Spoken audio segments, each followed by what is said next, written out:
Strap in, we're heading into the wildest batch yet. Bold experiments, cold curiosities, and games so ahead of their time they slipped through the cracks. Let's travel back to the tail end of the 80s for the Galactic Olympics.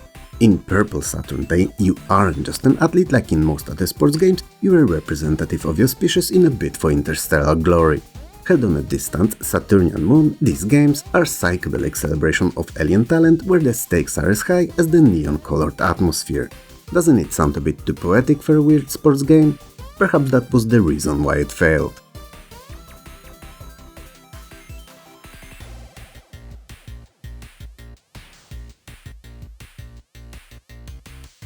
Purple Saturn Day is an avant-garde sports simulation consisting of 4 bizarre events: Ring Chase, Tronic Slider, Brain Bowler and Time Jump. Each of these oddly named disciplines requires a mix of twitch reflexes and mental agility, and despite sounding ridiculous, they are rather fun. For 1989, Purple Saturn Day's visuals were a literal fever dream. It's a strange game that forces you to master completely non-traditional sporting mechanics, and that makes it good.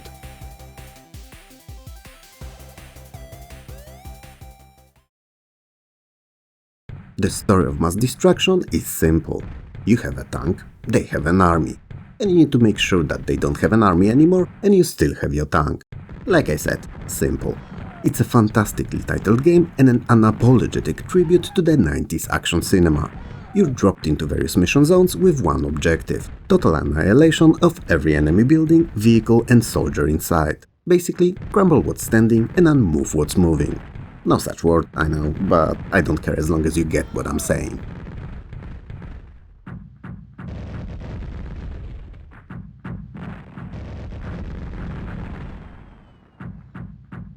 Mass Destruction is an isometric style shooter that kinda feels like a racing game with guns. You choose from 3 tanks, each with different armor, speed and firepower profiles, and go about your merry destruction-filled way.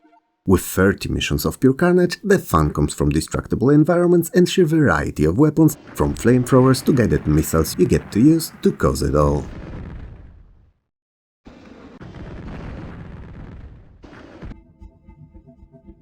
Cyber Judas is the high-stakes sequel to a dark political game we've covered in the past, Shadow President. You are the President of United States, operating from a high-tech situation room. But there's a massive catch. One of your own cabinet members is a traitor controlled by an AI system known as Cyber Judas, a mole attempting to sabotage your administration and ignite a global nuclear conflict. And it's up to you not only to prevent it but also catch the culprit. Sounds pretty cool, right? Succeeded. You really called that one. Here's some information, all right? My people have a report for you. Whenever. I'll tell you more. In Cyber Judas, you manage world diplomacy and internal security through a dense, futuristic computer interface. The Cyber Judas mode is where the game shines, forcing you to analyze gathered data to find the traitor before they ruin your presidency. It's essentially a high-tech digital board game that feels incredibly modern in its social deduction style of play. And if you're into politics at all, chances are you're going to love it. Hello, how are you today? Welcome to a gritty post-apocalyptic future where a single global syndicate has taken control. In Project Paradise, you play as a lone cybernetically enhanced operative, someone built for infiltration and survival. Your mission is to uncover and stop a secret doomsday initiative known as Project Paradise, a plan that threatens to wipe out what's left of the world. And since the game leans heavily into cyberpunk-adjacent themes, one determined individual pushing back against a towering power structure feels right at home.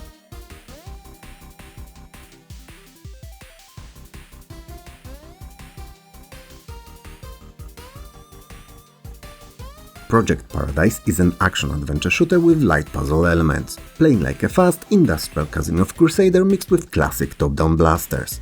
You navigate steel corridors and ruined complexes using your cybernetic abilities to bypass security systems, outmaneuver enemies, and push closer to the truth behind the project. It's a blend of frantic combat and environmental challenges that still gives it a distinct, replayable feel.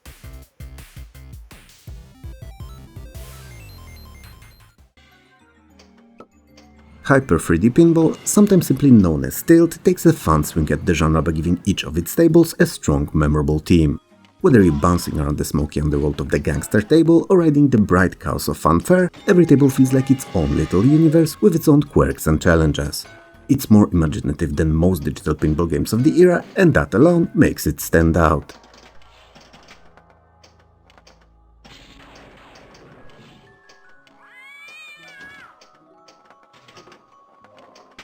The big selling point of Hyper 3D Pinball was its suite of 3D viewing modes, including a full table perspective that felt cutting edge in 1996. The ball physics were impressively accurate, the tables were densely packed with ramps, lanes and gimmicks, and the whole thing had that just one more go arcade pull. What really made it special was how the 3D camera let you read the table differently. You weren't just staring straight down at the flat board, you were inside the machine, watching the ball whip through ramps and tunnels with a sense of depth most pinball games couldn't touch at the time.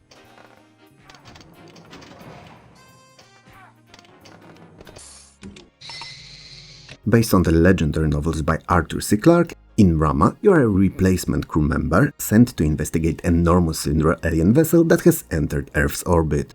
Does that sound surprisingly accurate? I mean, with the 3i Atlas currently visiting our real-life solar system. Spooky stuff, right? Anyway, the plot is a deep, intellectual mystery focused on logic, mathematics and deciphering alien systems, and you'll even get to see live-action video messages from the expedition team, which was always fun in the mid-90s.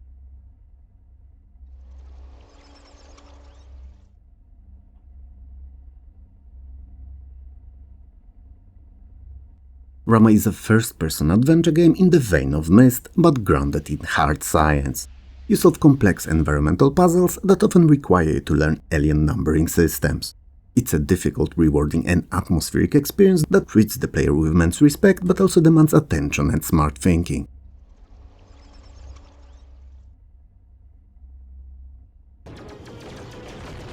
Star Monkey is a pure arcade throwback. Alien invaders are swarming and you are the lone pilots standing between them and the destruction of the galaxy after the Earth has already been largely devastated. I mean, it's probably no surprise to you. You've been saving the universe at least since this channel has been online, but this time you're doing it a bit late. Anyway, it's a classic save-the-world tale told through vibrant colors and endless explosions. And as the campaign pushes through 6 increasingly intense stages, the story escalates from surface battles to a final assault on the alien mothership.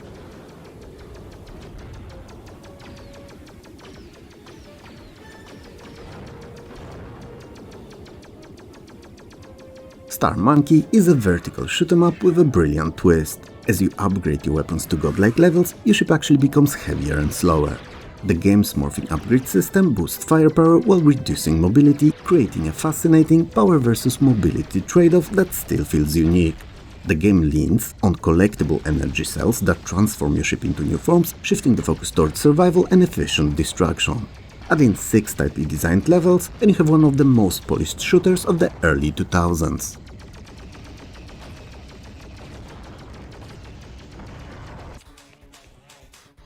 Hunter x Hunted is set in the future of 2015, so you know, our past, when Earth is a playground for aliens called the Masters. They force humans, like our hero Jake, and beast-like creatures from the planet Kulrafi to fight for survival in massive underground ruins. Both Jake and the Minotaur-like Gareth Den have been captured and thrown into these labyrinths as unwilling contestants in a sadistic alien bloodsport. Your goal is to find the components of an escape craft, fix it up, and get out of this nightmare once and for all. As you progress, the game reveals more about Masters' conquest of multiple worlds, making escape feel like a part of a much larger rebellion brewing across the galaxy.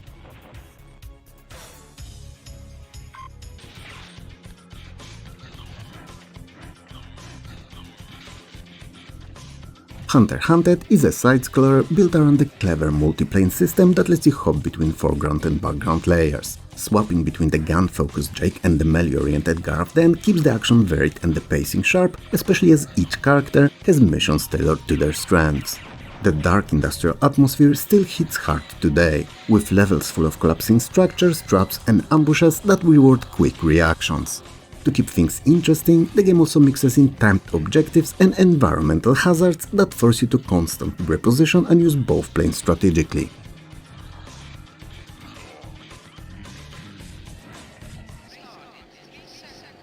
I'm sure it's not a surprise, but there's no story in big-scale racing. You just step into the shoes of a professional RC racer and try to do your best. You're competing with large-scale RC cars, roughly 1/5 the size of the real thing, in a quest to become the champion of the circuit. The game gives you a solid roster of AI rivals to battle across multiple tracks, and depending on your skill level, you'll either dominate the field or get humbled pretty quickly. Both outcomes are part of the charm.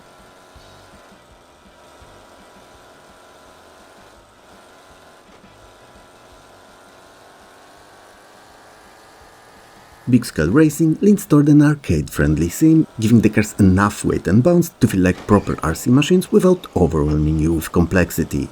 Even if you're not into RC cars in real life, the game is surprisingly fun and trying it costs nothing but time. The sense of scale and speed you get from racing tiny cars in oversized environments is something you just have to experience. The handling also shifts noticeably between different vehicle classes, adding a bit of extra depth as you learn how each one grips, slides and reacts to the track.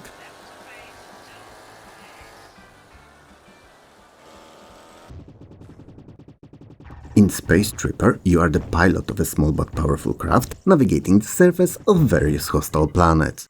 There's no complex dialogue here, so the game communicates everything through its changing, vibrant landscapes, from molten lava pits to high-tech metallic structures, and through the fun you'll be having annihilating all these evil aliens. As you progress through its 14 increasingly brutal levels, the environments subtly imply a larger interplanetary conflict without ever stopping the action to explain it.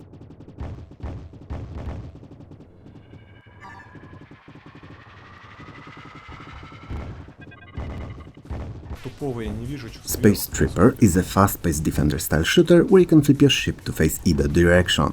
The core mechanic is a two-color weapon system, blue and red, where you must match your fire to specific situation on the screen or enemy types.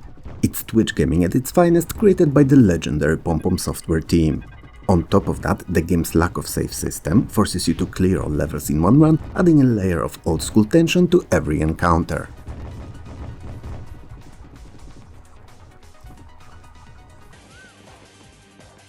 Where I live, Little Fighter 2 was the legendary beat-em-up king of the school computer lab. To be clear, I was a teacher for a short while back then and not a student. Anyway, while it lacks a cinematic campaign, its world is filled with iconic characters like Firen and Freeze, which you'll learn to appreciate as soon as you'll get to play them. The game's big showdown is its stage mode, where you fight through waves of enemies until you finally face Julian, the overpowered final boss leading an army of minions.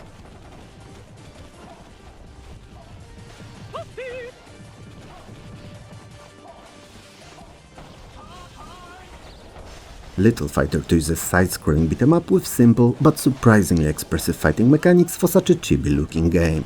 There are basic and special attacks, and while it's not the most advanced game of its kind, it's really fun and definitely worth getting into, especially if you have someone else to play it with, because the game supports up to 4 human players locally, with the rest of the 8-character roster filled by AI.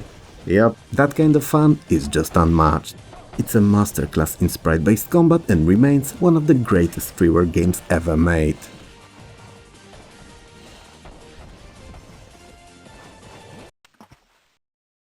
Now this one is really out there. In one of the weirdest wars ever conceived, you lead a colony of Baldies in battle against the mischievous Harrys. Each world introduces new challenges and enemy behaviors, slowly escalating the conflict as your Baldies spread across increasingly hostile environments. Your goal is to expand your population, invent weird technologies and eventually wipe out your hairy rivals off the map across dozens of themed worlds.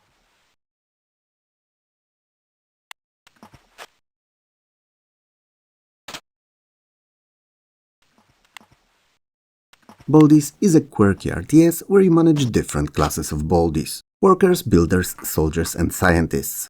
Yep, everyone's hairless.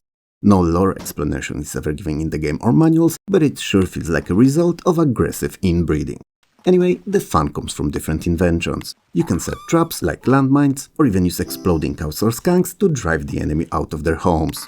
Some inventions even interact with the environment in unexpected ways, letting you reshape the battlefield or sabotage hairy structures in delightfully chaotic fashion.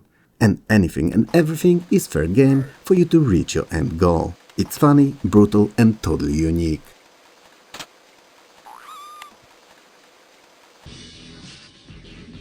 Future Cup LAPD is set in the crime-ridden streets of 2098 Los Angeles. But worry not, this isn't your standard boring police procedural. You pilot the X1 Alpha, a transforming combat machine tasked with stopping the escalating crime war, engulfing 2098 Los Angeles, sending you district by district to crash gang strongholds and shut down escalating tech-driven chaos. Each mission pushes you deeper into a city overrun by militarized criminals, rogue AIs and collapsing infrastructure. A future LA that feels one bad day away from total collapse. It's a high-octane action game that successfully blends arcade shooting with a dark cyberpunk atmosphere.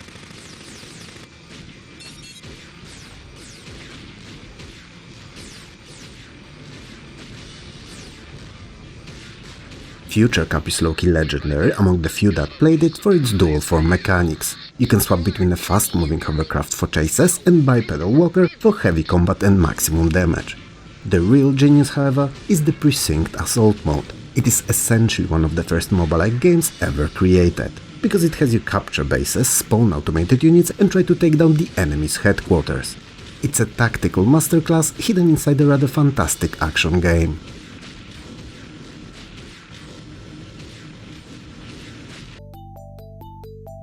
While Superhero League of Hoboken may be unknown to most retro gamers, longtime viewers of this channel no doubt have heard about it more than once, since I just can't seem to be able to shut up about it.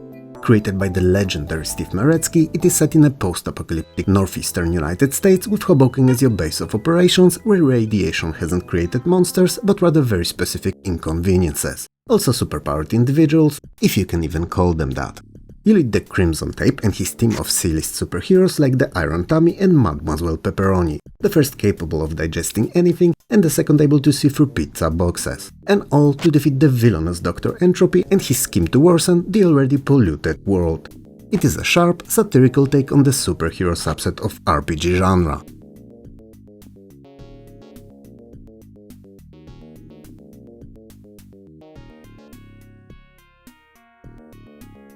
Superhero is a hybrid of a point-and-click adventure and a grid-based RPG, and it's bloody fantastic. While you explore the world map in a strategy-like view, the combat transitions to a first-person turn-based system, and despite all the odds stacked against it, it actually works. The powers are your combat and puzzle-solving tools. I mean, it may seem unlikely, but believe it or not, a power to identify the ingredients in any dish may actually be useful to solve a crime. It's funny, deeply layered, and incredibly unique, and you should give it a chance.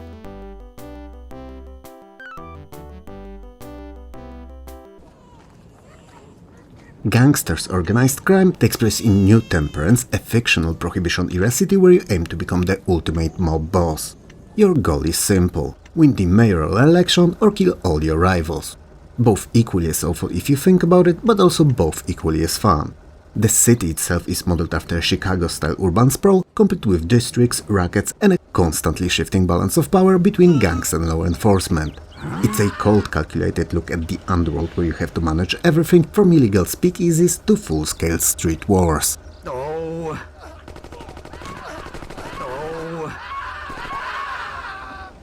No. Gangsters is a rather complex two-phase system kind of a game. During the turn-based orders phase, you meticulously plan your week, picking between extorting shops, bribing judges or ordering hits among others. But once you hit go, the game moves into the real-time working phase where you watch your plans and your hoodlums play out on the city streets, for better or worse. The depth of the simulation in Gangsters is immense, tracking everything from witness testimony to police corruption, and anything in between.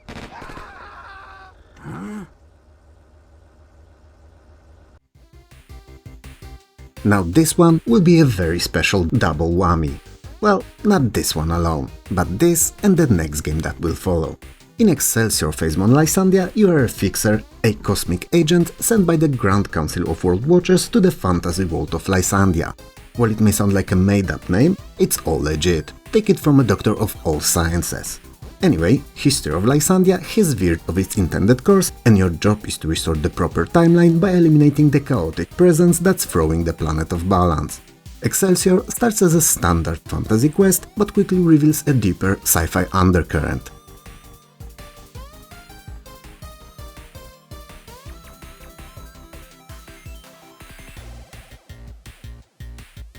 Lysandia seems like a love letter to the early Ultima games. It features a massive tile-based world where interactivity is king. You can talk to every NPC using a keyword-based dialogue system, and your actions directly affect your karma. The game's density with dozens of towns, dungeons and side areas offered an open-world experience long before that was a standard marketing term.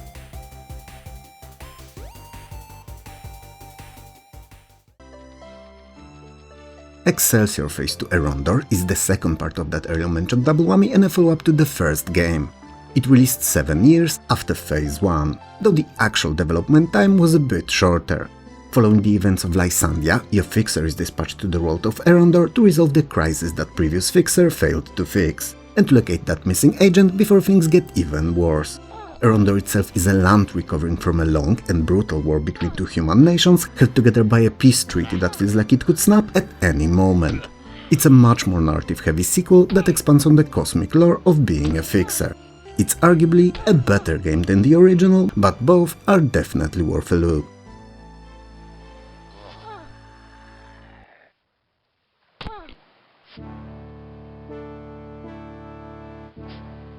Erondor featured a sharper artwork and cleaner interface, and was arguably even more fun.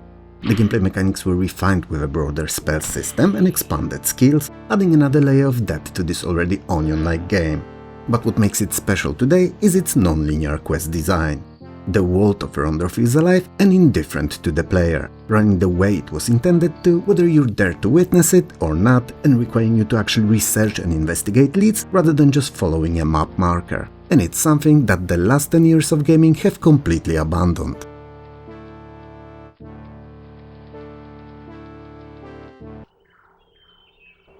Produced by David Braben, V2000 is the official sequel to the 80s hit Zark, also known as Virus. Sadly, not as well known. You pilot a specialized ship across stunning 3D islands, fighting off a viral alien plague that mutates everything it touches. If you were to rename the game to V2020, I'd have a funky name for it, and it would start with C and end with a D. Anyway, V2000 is a high-stakes race against time to destroy alien hives, rescue inhabitants and stop the corruption spreading before the virus turns the world into a toxic wasteland. So, we're basically preventing pollution-based fallout.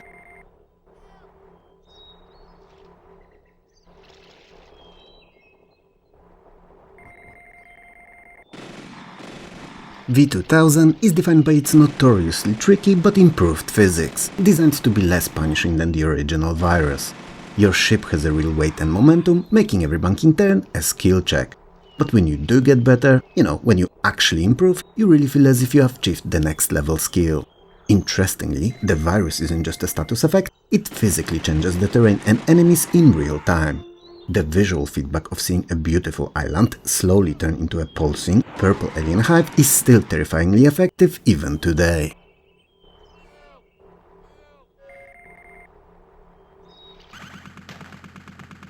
Alien Breed Tower Assault is an Amiga original and a huge hit on the system. It was a follow-up to two earlier and equally popular entries.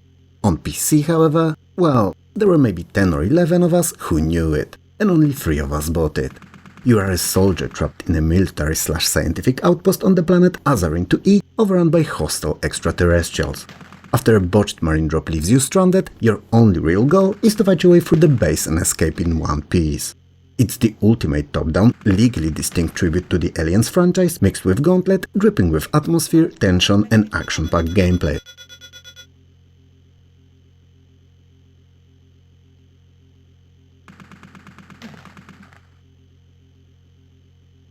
Unlike other shooters of the time, Tower Assault is non-linear. The facility is a giant interconnected tower and you can choose which levels to tackle and in what order.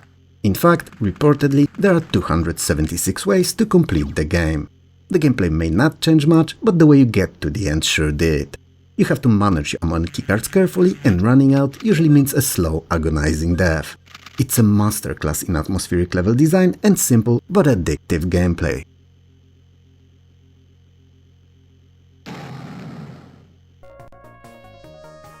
Oscar is another of those games that also released on the Amiga, and it's a quirky, fun and colorful mascot-based platformer. Oscar finds himself inside a giant film studio with each world themed after a different film genre, from horror to westerns. You travel through these cinematic levels collecting Oscar statuettes scattered around the sets. It's a bright, colorful and high-energy game that has strong Saturday morning cartoon vibes. I seem to be talking about Saturday morning cartoons all the freaking time. And I don't even watch them.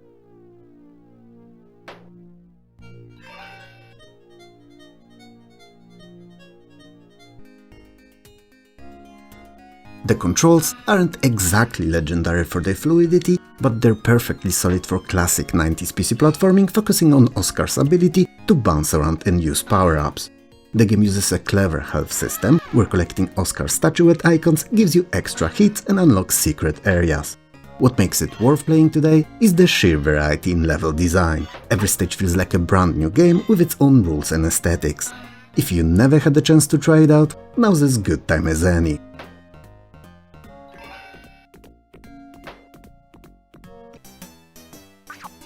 Cool Spot is based on the 7-Up mascot of the 1990s and it released on most systems of the time. And while it didn't become as popular as it should, it is far better than a branded game has any right to be. It doesn't feel like a typical time to cash in on something, it plays like it was made to be fun. So you know, like a video game.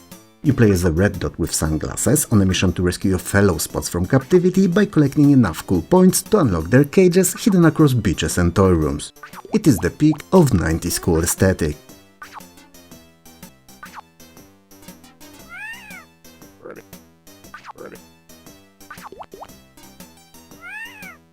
Cool Spot was developed by Virgin Games and it's a colorful, lively and fun platformer with buttery-smooth animations and engaging gameplay loop. You attack by firing cool shots in all 8 directions, which adds a layer of precision to the platforming. The level design is focused on vertical exploration and secret hunting and rewards curiosity. It's a relaxing high-quality experience that proves licensed games can have real heart if the devs are willing to aim for fun and not rush a release.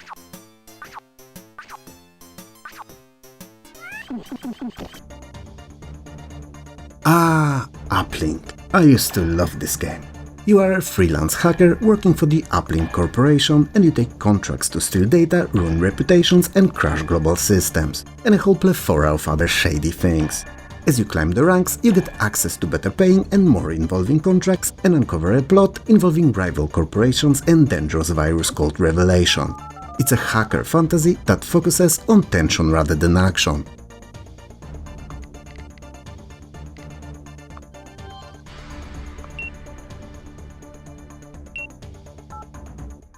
Uplink is a simulator in the truest sense. You manage your own virtual gateway, upgrading your CPU, RAM and software to stay ahead of government traces and other hackers. And what's the most famous Uplink mechanic, you may wonder? If you get caught, your agent profile is permanently terminated, no reloading, no second chances, giving the game a true permadeath structure long before it became trendy. It creates a level of real-world tension that few games have ever managed to replicate.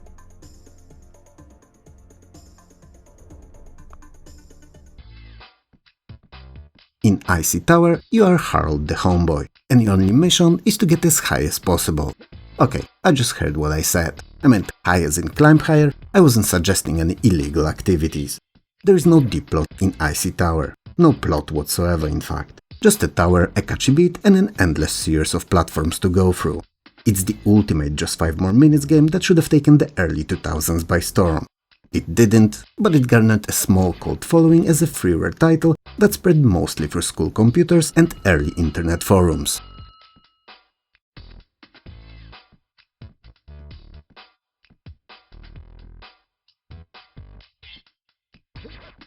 The heart of the game is the combo system. By jumping across multiple floors in quick succession without stopping, you build up speed. Once you hit the higher combo tiers, Harold starts soaring across dozens of floors in a single leap. It turns a simple platformer into a rhythmic, high-speed chase against the rising screen. It's a pure mayhem perfection, and it would work fantastically in one of those old, smoke-filled, smelly arcades.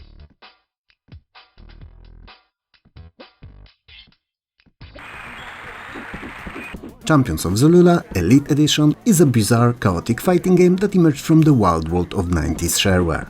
and it looks like the definition of freeware, the kind of a thing that feels like it was made in a garage with a lot of soul and heart poured into it. You can play as a mummy, a knight, a giant snail, or even a ninja, among others. Behind all the madness, there's actually a loose story. The city of Zorula, deep in the land of the Akistar, is ruled from the shadows by sinister evil lords. They host a brutal tournament to decide who gets to rise or fall in their twisted hierarchy. So yes, surprisingly there is lore, but it still plays like a glorious brawl between the strangest creatures imaginable.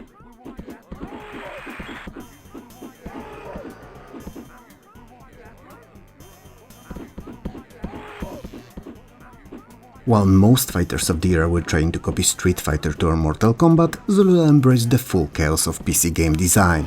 And good, because while it may not look the part, it's surprisingly playable. The Elite Edition adds 24 playable characters, unique boss monsters, and the infamous 20-monster bash mode, alongside massive projectile screen-shaking special moves and a wonderfully floaty physics system that makes for hilarious local multiplayer.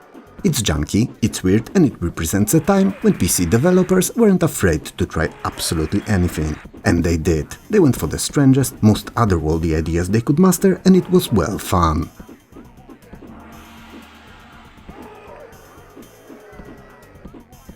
Load a landing team. Imagine a sci-fi epic penned by Steven Spielberg. That's The Dig. A game that seemingly had everything to succeed. Great writing, immersive plot, interesting characters, excellent pacing, beautiful audiovisual design, and one of the biggest ever names in Hollywood backing it up. And yet, it's in this video. You play as Commander Boston Lowe, part of a 5-person team sent to plant explosives on an asteroid named Attila that's on collision course with Earth. So you know, a typical Armageddon the Movie style event.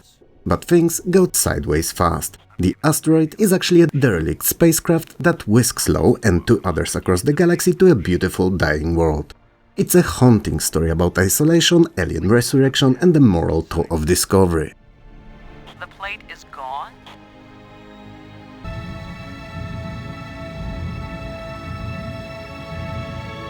What's happening? The Dig is a LucasArts point-and-click adventure through and through, but with a more somber, cinematic tone and less fart jokes. It's famous for its logic-based puzzles using alien technology.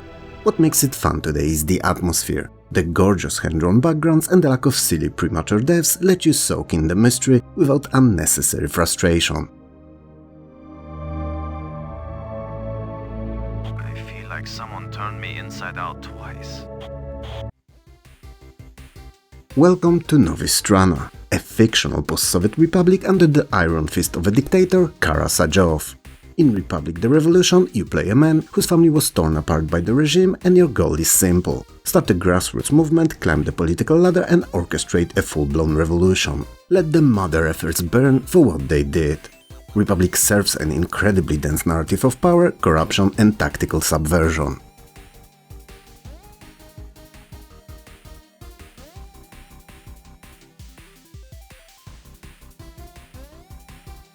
Republic is a grand-scale political simulation. You manage influence across a living 3D city, assigning tasks to your lieutenants like spreading propaganda or bribing officials. Basically, doing everything possible to reach your goals. The fun lies in the sheer scale. Seeing a small band of rebels eventually command thousands in the streets is a power trip unlike anything else in the genre, and fills you up with a weird feeling of hope, especially now in these troubling times.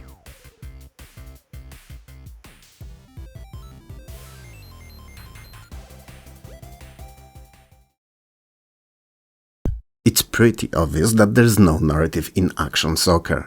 I mean, what would it be? A team of 11 misfits going on an adventure around the 12-month-long soccer circuit aiming to beat the league? That's oddly interesting actually. Anyway, there's nothing here and it's just pure arcade football. But what action soccer lacked in story, it made up for in personality. This was football for people who wanted fast matches, exaggerated animations and a pick-up-and-play vibe.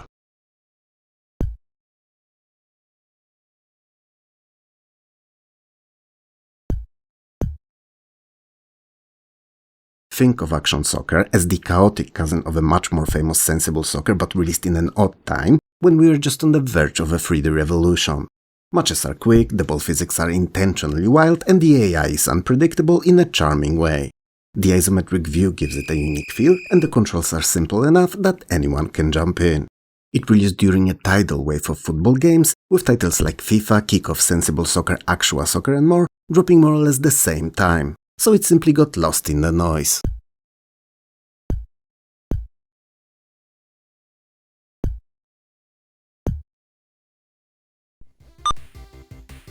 This one is a truly fascinating relic. Journey the Quest Begins is an interactive fantasy novel where you guide a party of 4 adventurers, Berlin, Praxis, Escher and Tak, across a dangerous land to retrieve a magical artifact, Asterix, and save their home from a mysterious dark cursed cloud. The story is told through text, illustrations and branching choices.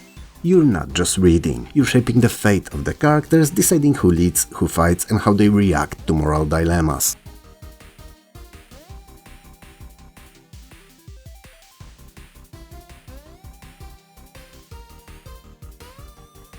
Journey is part RPG, part choose-your-own-adventure and part strategy.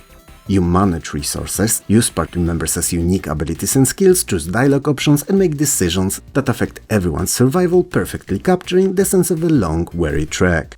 Journey was ahead of its time. It's a precursor to narrative-driven RPGs. But in 1989, most players wanted explosive action, not interactive books, so it quietly faded away.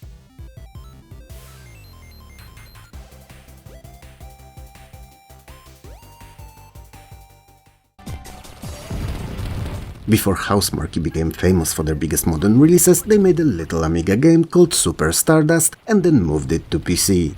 It's a stylish rock-blasting arcade shooter with a techno-sci vibe in vein of the classic Asteroid. The story is a classical arcade fluff. The evil Professor P has unleashed a wave of space rocks and deadly ships to destroy your homeworld, and you're most definitely not going to take it after dinner because you don't fight alien invasions on an empty stomach. The real star here is the action, and it comes in heaps.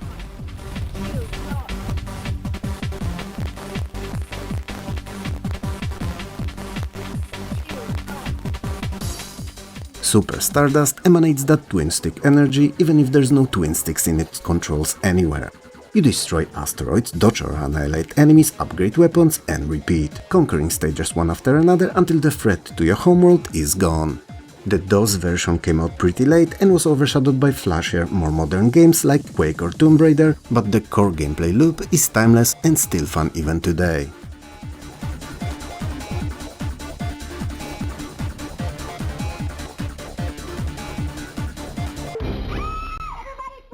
Ah, FMV games, the glorious era of grainy video and over-the-top acting.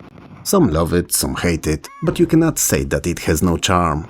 And Crime Patrol has plenty of charm. It puts you in the shoes of a rookie cop climbing through divisions, Patrol, SWAT, Undercover and beyond, and each level is a live-action shootout with criminals who look like they were hired from a local theater group. In a way, that's also what makes it fun. We're at that gang fight location. We'll advise. Crime Patrol is a light gun shooter without the gun. You click on enemies as they pop up in the pre-recorded scenes and send them to the digital hell. It's cheesy, campy and absolutely a product of its time, but that's what makes it special, and if I'm to be honest with you, it's actually really fun. Because despite what most think, not all FMV games were trash.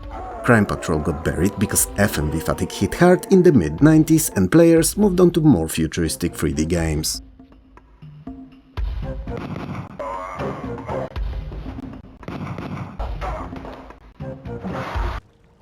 Look out. 1,000 years ago, a rift between the light and dark opened, and now that is slowly closing, the war between both sides erupted. Enclave is a dark fantasy action game set in a world that is separated by this magical divide.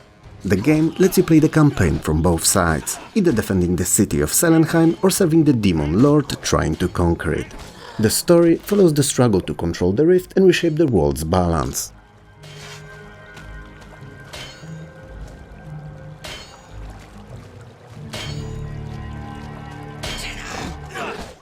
Enclave is a third-person hack-and-slash with archers, wizards, assassins and warriors.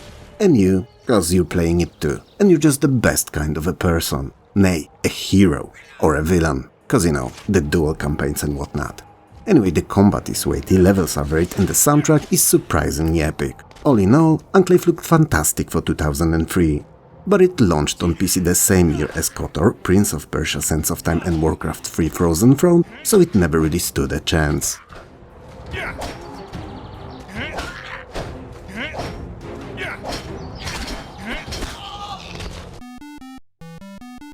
The First Is game is a legendary action RPG in Japan and a well-known title on many consoles from the era. But the DOS port, almost nobody played it. Nah, almost nobody even knew it existed. But it does, and it's as good as you remember if you played it on anything else.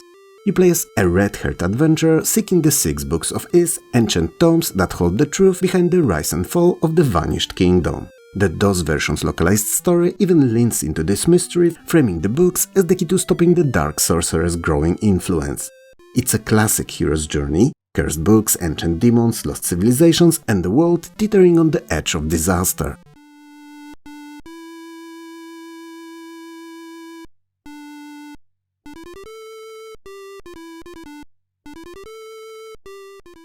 Is most famous for its bump combat system. You defeat enemies by ramming into them off-center, like a drunk in a nightclub, pushing them when they get in your way. It sounds weird, but it's kinda fast, strategic and surprisingly addictive when you get into the game's loop and story. The DOS version suffered from poor distribution and limited marketing, so Western players barely knew it existed, even though it was an officially licensed product.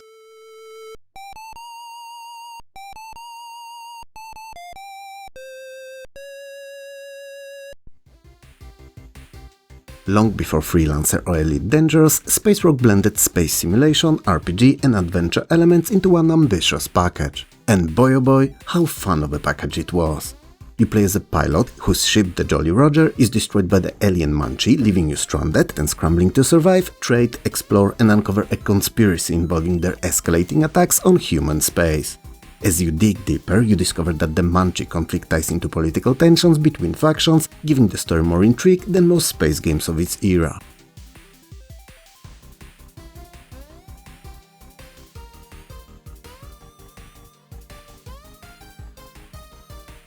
In Space Rogue, you can explore the vastness of space, dogfight against enemies, land on stations, talk to NPCs, trade goods and take missions and complete quests. It's a whole package.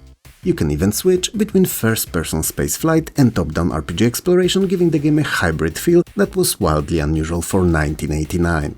It was one of the first true space RPGs, but in 1989 it was simply too ahead of its time. Players didn't know what to make of a game that mixed so many genres and by extension of that, banked on other, more recognizable games.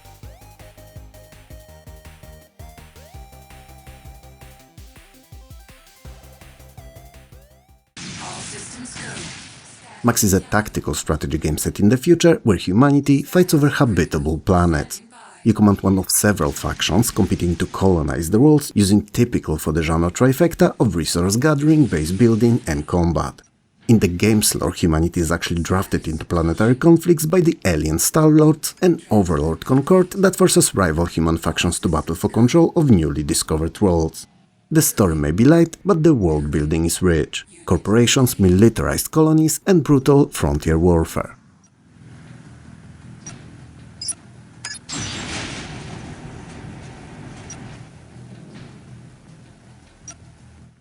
Max is a turn-based strategy with optional real-time turns mode, which feels like most RTSs but actually uses action points that regenerate continuously.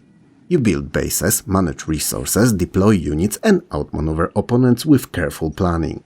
Every unit is fully upgradable and the game's strict supply, sensor and line-of-sight systems make positioning and logistics just as important as raw power. It's deep, complex and incredibly replayable, but it launched the same year as Command & Conquer Red Alert and Civilization 2, so was basically dead on arrival.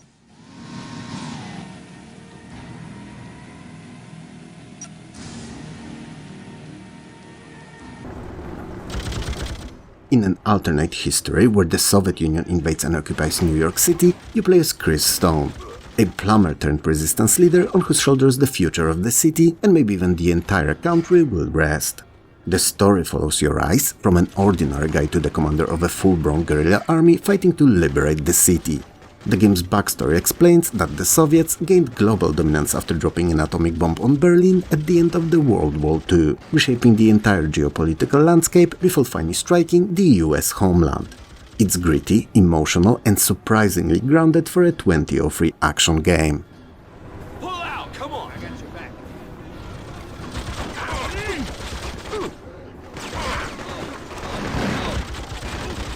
Freedom Fighters is a squad-based third-person action done right. You recruit fighters, issue commands, capture strategic points, and push back Soviet forces across districts. The charisma system rewards heroic actions with more followers, making you feel as if you are really succeeding when you do well. Each district also has interconnected objectives that weaken Soviet control in other areas, giving missions a strategic layer beyond simple firefights. Freedom Fighters reviewed well, but it also released in the shadow of Max Payne 2, Call of Duty and Prince of Persia: Sands of Time, so wrong month, wrong year, wrong everything really. As a side note, it was the first game I ever purchased for my OG Xbox, and that's not nothing. Well, at least to me.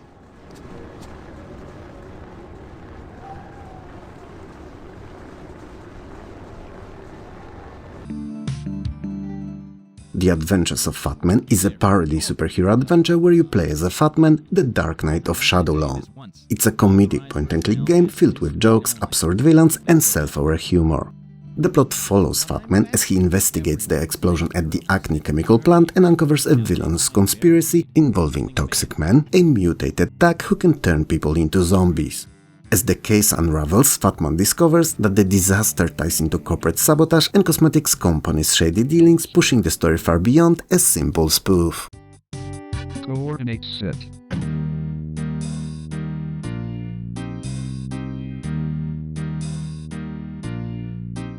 Fat Man features classic adventure mechanics, inventory puzzles, dialogue humor, and quirky characters.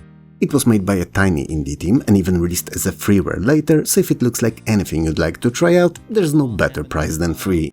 But in 2003, indie games didn't have the platforms they do today, we didn't actively seek them out online, there was no YouTube, so it never reached the audience it deserved and ended in a similar way to most games from this video. Forgotten. I'll have an order of custard-filled donuts. I'm sorry, sir. We're all out. We're kicking things off in the kingdom of Zelyard. The demon king Yashin has emerged from a 2000-year-old sleep to turn the beautiful princess Felicia into stone and rain down sand for 115 days, turning the world into a desert. Which is a definition of a dick move if you ask me. You play as Duke Garland, a brave knight chosen by the spirits to venture into the deep caverns to recover the 9 tears of Esmasanti and break the curse. It's a classic save the world quest, but with a surprisingly moody subterranean atmosphere.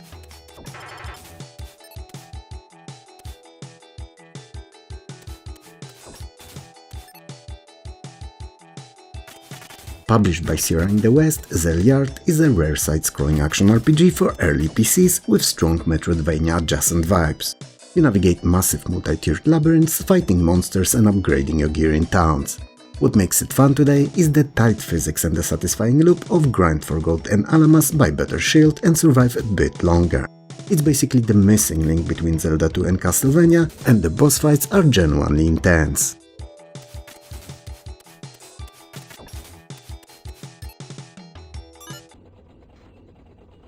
In 1997 in Armored Fist 2, Novologic took us to plausible near-future conflict where the M1A1 Abrams tank is the king of the battlefield. You aren't just a driver, you're the commander of a steel beast across 3 campaigns in theaters like Eastern Europe, the Persian Gulf and Southeast Asia. The plot focuses on high-stakes military intervention, emphasizing the raw power of Western armor against waves of obviously lesser enemy combatants.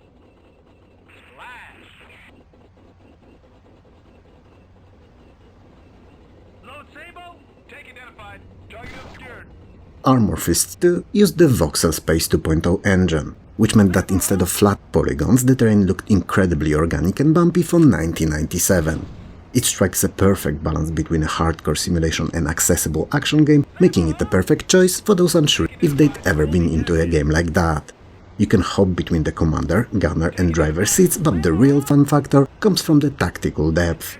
And let me tell you, using the terrain for cover while sniping enemy from a mile away feels incredibly empowering even today.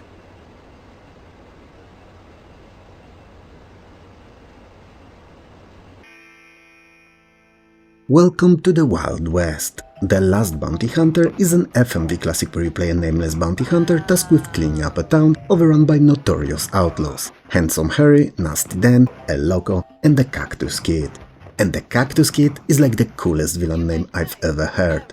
Let's be honest, the game is not work of art, it's a campy live-action western movie where you are the star, and every shot comes towards bringing these villains to justice before they take you down. But it's that dose of cringe exactly that makes it so fun.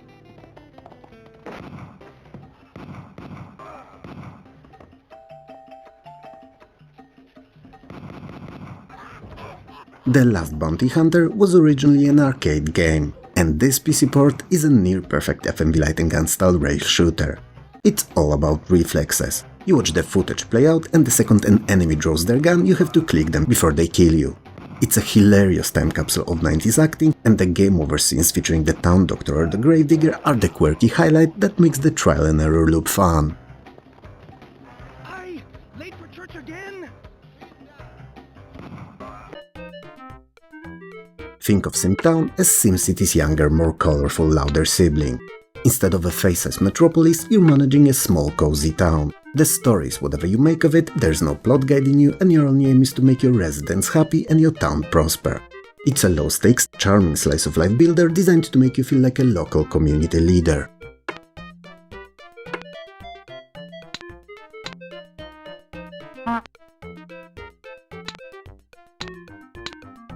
With SimTown, Maxis simplified the complex mechanics of SimCity to focus on individual houses and businesses. You have to balance resources like water, trees and even crops while ensuring your citizens have jobs. The fun lies in the click-everything nature of the game, with many buildings featuring unique sounds or animations, and it's worth checking out to see what happens when you click on them. It's a zen builder that is perfect for relaxing, even featuring a residence newspaper system where specific townspeople give you feedback on your progress.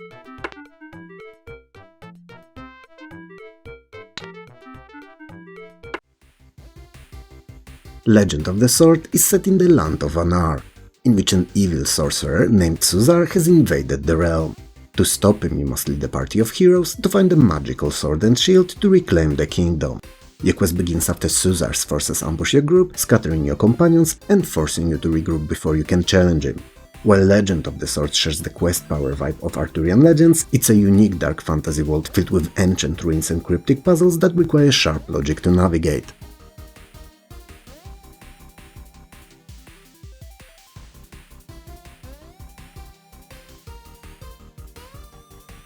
This is a fascinating hybrid of a point-and-click adventure and grid-based RPG. You use a mouse-driven interface for control, with a unique burning candle to represent your hit points. It requires a lot of old-school mapping to find yourself in its world, but it adds to the charm and atmosphere of an old-school game too. The fun comes from the sense of discovery. Every screen is a piece of detailed art that hides the items necessary to breach Suzar's fortress.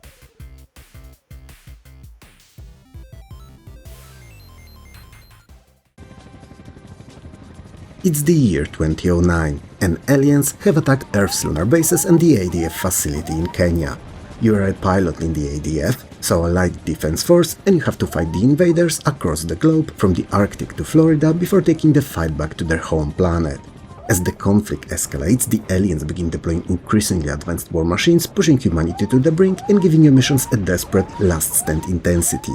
It's a high-octane cinematic alien invasion plot, and as per usual, you're the only one courageous or stupid enough to try to stop it. Not me, man, I'm long gone relaxing on Mars's sandy beaches.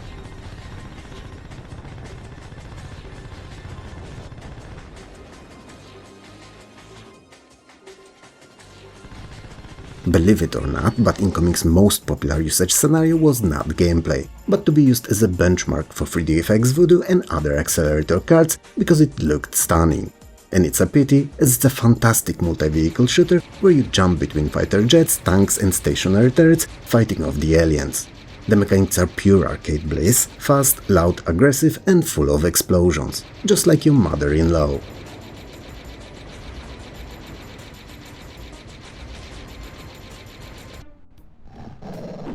Realms of Chaos is an apogee classic that follows the story of Edric and Elandra, a brother and a sister duo trying to stop a dark shadow from consuming the world of Mysteria. As they journey deeper into the corrupted realms, they uncover that the entire races, like the Philan Myral for instance, have fallen under the influence of a twisted force warping the land. The plot is divided into 3 distinct chapters: Revolt of the Myral, the Goblin Plague, and Foray into Fire, taking you through forests and icy mountains to defeat the source of the corruption.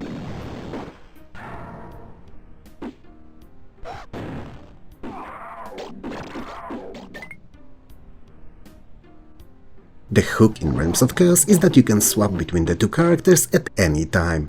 Enric is a powerhouse warrior with a sword, while Elandra is agile and shoots magic bolts, and you have to use their unique strengths to navigate 2D platforming levels with smooth multi-directional scrolling.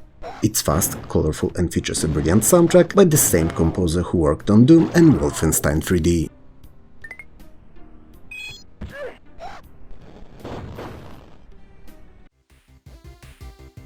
A plane carrying 4 people, Jared, Gloria, Dirk and Clive, crashes on a remote plateau in Himalayas.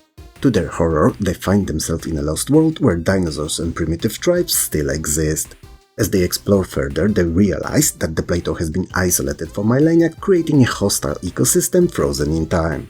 The goal is simple: survive and find a way off the plateau. It's a tense cinematic survival adventure that feels like an 80s action movie presented through incredibly offensive to my senses CGI graphics. Yep, nada fun.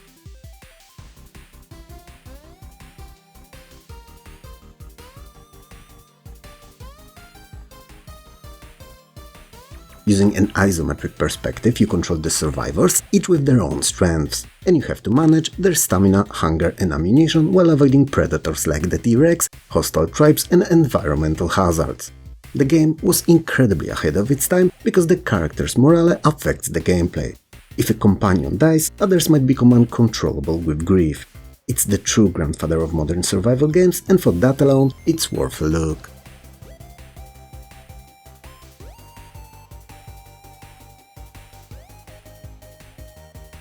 In Star Trek The Rebel Universe, Captain Kirk and the crew of Enterprise find themselves in the Tau Ceti quarantine zone to investigate a wave of mutinies.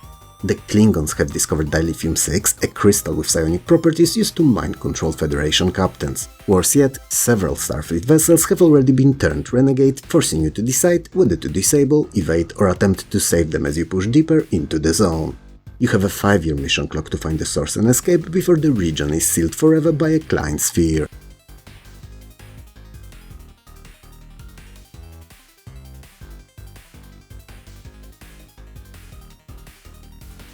This is a tactical simulation, using a unique multivision interface that shows multiple bridge stations at once. You manage the ship's systems, navigate sectors and engage in combat by switching between crew members like Spock and McCoy for advice. The fun comes from the tension and from the feeling of being right there on the bridge and pulling all the strings to save the day, deciding whether to cure the mind-controlled captains or destroy the Klingon psi-beam emitters.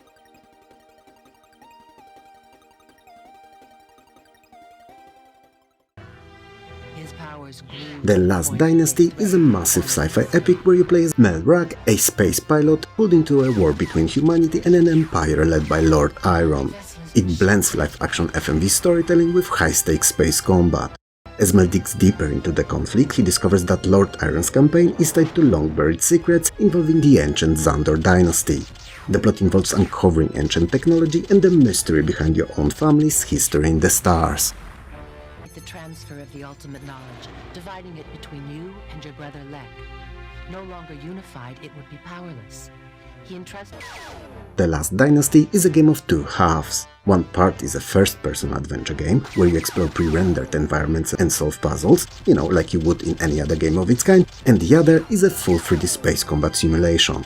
The transition between high-quality, for the time naturally, video cinematics and dogfighting in a cockpit makes it feel incredibly ambitious, bridging the gap between adventure games and flight simulations.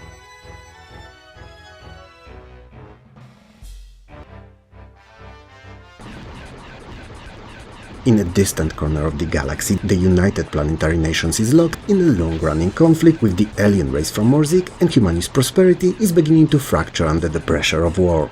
You are a pilot of spacefighter deployed across Earth, space and Morzik itself to repel the enemy forces. And I'm sure it's not a surprise. You've been sent to far worse places before in other games and always came out on top. So they deployed you there this time to deal with it. The game's narrative spans from 2019 to the 23rd century, framing each mission as a part of a larger interstellar struggle rather than a single isolated war.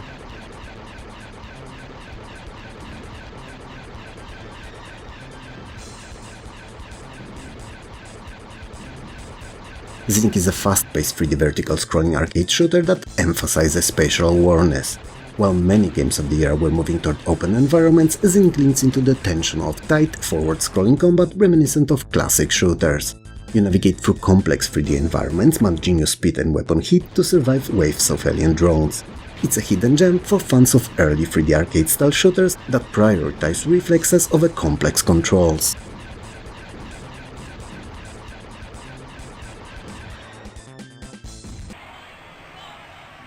Welcome to the world's most dangerous racing tournament. Set in the future, slipstream racing has replaced conventional motorsports thanks to thrust drive technology. And the Slipstream 5000 is a global event where pilots from across the world race heavily armed aerodynamic racing craft through famous cities and canyons. The sport has become so popular that top racers are treated like international celebrities, drawing massive crowds and sponsorships. There are over a dozen unique pilots, each with their own personality and craft, making the tournament feel like a high-stakes televised blood sport that's faster and more brutal than anything you've seen all week.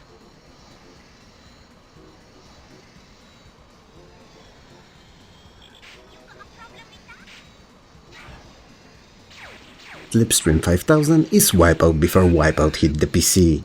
It's a 3D futuristic racer with incredible verticality. You aren't just turning, you're driving and climbing through hoops and having so much fun with it.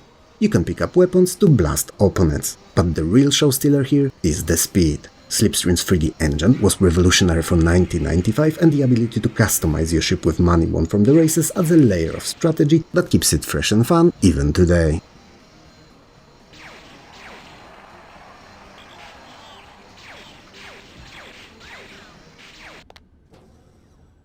Welcome to 2032. The world, as you can probably imagine, is a dystopian mess, where toxic pollution and authoritarian world coalition government have made clear air a tightly controlled resource. You play as Konoko, a total powerhouse working for the Technological Crimes Task Force. But hold on to your neural implants and replacement limbs, because the plot thickens. Konoko discovers her life is a fabrication. Her brother is actually a high-ranking leader of the criminal syndicate, and she's not entirely human. She's been bonded with the Deodan chrysalis, a biological superorgan that grants her superhuman strength and healing. It's a tragic, high-octane tale of family betrayal and cyberpunk identity crisis.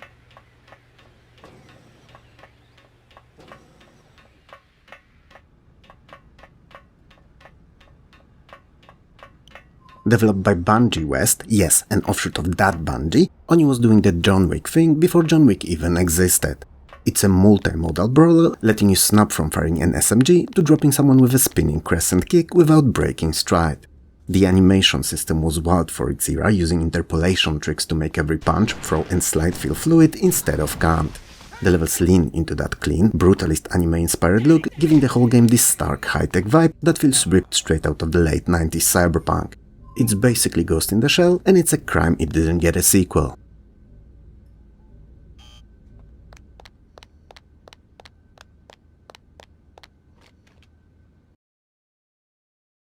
It's 1918, the Great War is over, and your uncle, Walter von Gronschild, is in a bit of a pickle.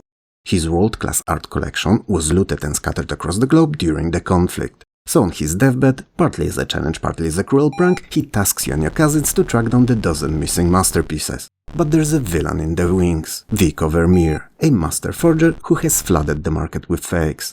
To find the real art, and most importantly to be able to afford it, you have to build a global business empire from scratch.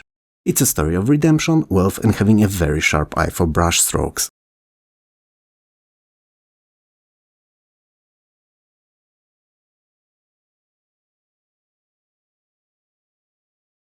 Vermeer is a multiplayer economic simulation with an art history DLC baked in.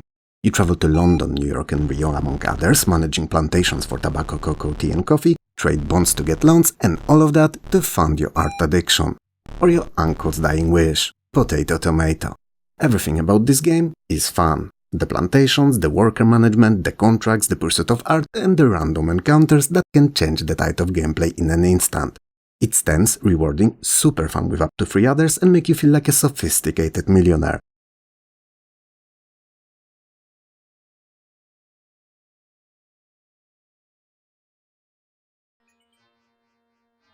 Space is big and scary. And so is your mama. Okay, I have no idea why I went there. Let's stick to space is big and scary, and in Alpha Storm it's also completely unregulated. Also, like your mama. God damn it. I mean, I laid that trap for myself, no one else to blame for it. Anyway, you're the commander of the Eradicator, a prototype warship that's basically your entire livelihood. You jump between star systems, picking fights with pirate clans, scavenger feats, and whoever else wants a piece of you. There's no grand prophecy or mission, no galaxy-saving destiny for you, just a gritty survive, upgrade and don't get spaced kind of a life. So you raid ships, salvage what you can, and keep your vessel running by being just dangerous enough that everyone thinks twice before messing with you.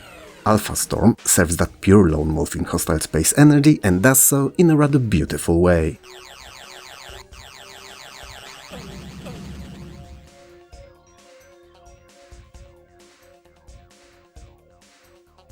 Alpha Storm is a 2-for-1 deal, because while you often playing it like a complex spaceship simulation with a tactical map, shield and energy management, the moment you disable an enemy's shields in combat you can literally teleport onto their craft and wreak havoc there in a fast-paced, full 3D first-person shooter format. You don't do it for shits and giggles though, but to clear the decks and take the ship by force. And loot, also for loot, let's not forget about loot. This hybrid of starship management and FPS boarding combat was unusual for 1997 and still feels incredibly cool and fun today.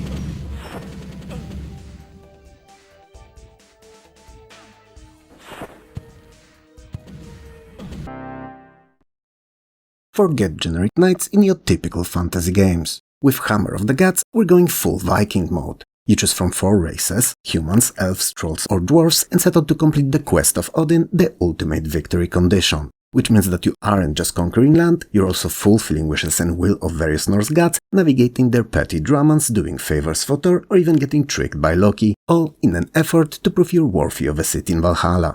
It's a mythic epic where the gods are just as dangerous as the enemy armies. Maybe more.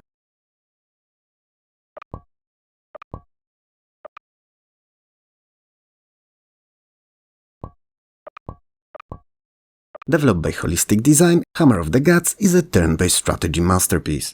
It actually shares pieces of its DNA with Machiavelli the Prince, the early Holistic game whose engine it builds on, and it even supposedly influenced later mega-popular Heroes of Might and Magic games.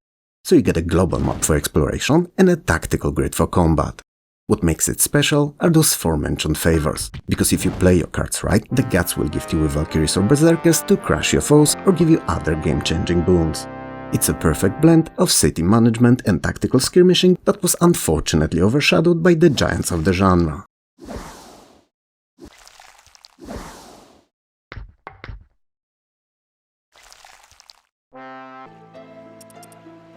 Welcome to the drowned future of Earth. Not the cool, cyberpunk kind, but the radioactive meteor smashed the planet and now everything is ocean and debris kind.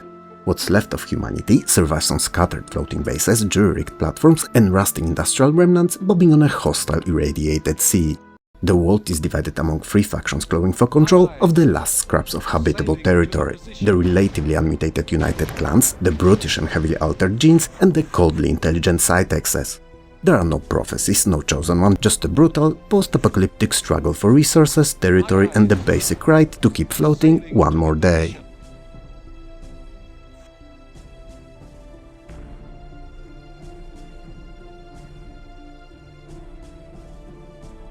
Golem is a strange and wonderful hybrid, a real-time strategy game with an optional turn-based mode and a heavy naval focus that sets it apart from its contemporaries. You build and manage floating bases, harvest scarce resources and deploy fleets of ships, aircraft and amphibious units across islands, dotted maps and open water. Each faction plays distinctly with its own units, strengths and tactical rhythms, and missions regularly throw curveballs that force you to think beyond simple annihilation.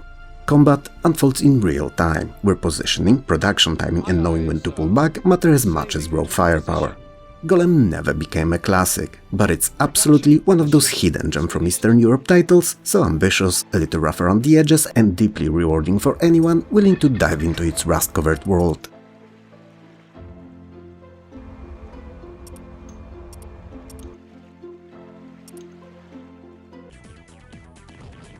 Ready for the weirdest plot of the day? Millions of years ago, Atlantis was ruled by the overlynxes. Not your everyday cats, regular lynxes or even tigers. No, super intelligent lynxes. Overlynxes. Then aliens from Dendola genetically engineered new species called humans, specifically to act as a biological weapon to wipe out the cats.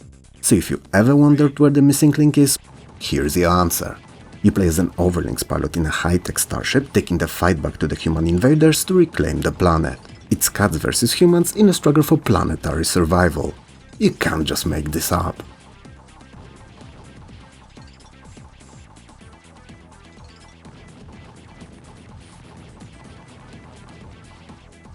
Interpose is a horizontally scrolling shoot-'em-up, but with a twist. Inertia. Most shooters have static movement, but here your ship has weight. You have to account for acceleration and drifting as you dodge thousands of bullets. It feels more like flight simulation meets bullet hell than just a shooter. Plus the soundtrack by the demoscene group Twilight Zone is an absolute banger. It's fast, weird and surprisingly polished.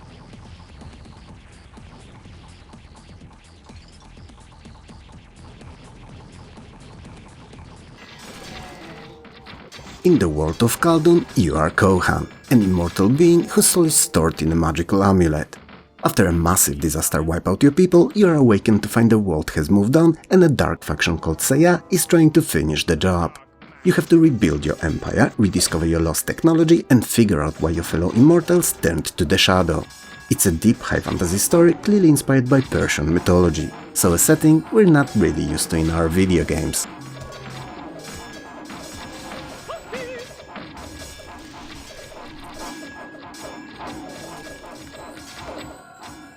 Kohan is a real-time strategy that threw the genre upside down, and instead of individual soldiers, you manage companies. You pick a captain, your frontline and support units like clerics or mages, and they move as one unit. Kohan also introduced a formal supply system, including zones of supply, so if your troops are near city, they heal automatically. It removed the boring micromanagement and let you focus on actual strategy. It's arguably the smartest RTS of the early 2000s, and it's a tragedy it isn't a household name.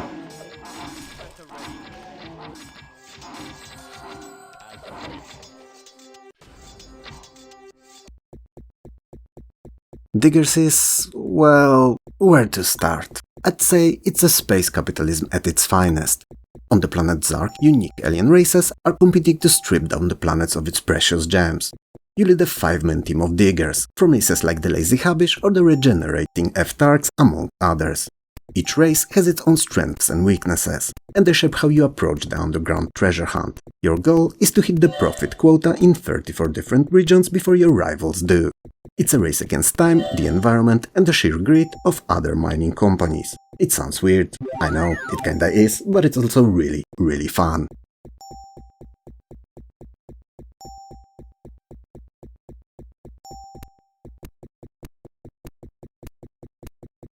When I think of diggers, I think of lemmings, only not silly and with a budget.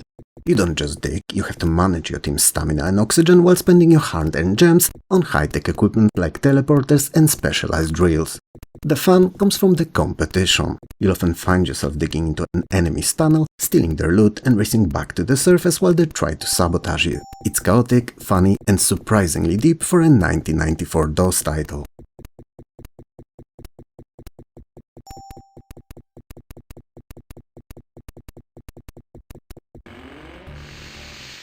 It's 2117 and the world is in ruins after the Antimatter War. You represent the Space Colony's allied forces and you're tasked with taking down the rogue dictator Zorgoof. If it was Zangief, we would have had a fun crossover with Street Fighter 2. Anyway, the only way to win against Zangief, yeah, I'm sticking to my naming, are the Metal Marines. Massive mechs. The story is a classic Save the World military drama, but the stars are definitely the giant robots you're sending into battle across a series of island chains.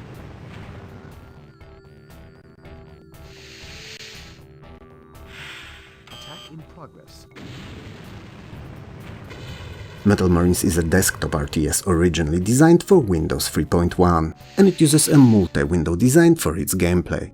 You spend your time building missile batteries and mech hangars, then launching waves of mechs at the enemy while simultaneously clicking around to repair your own buildings.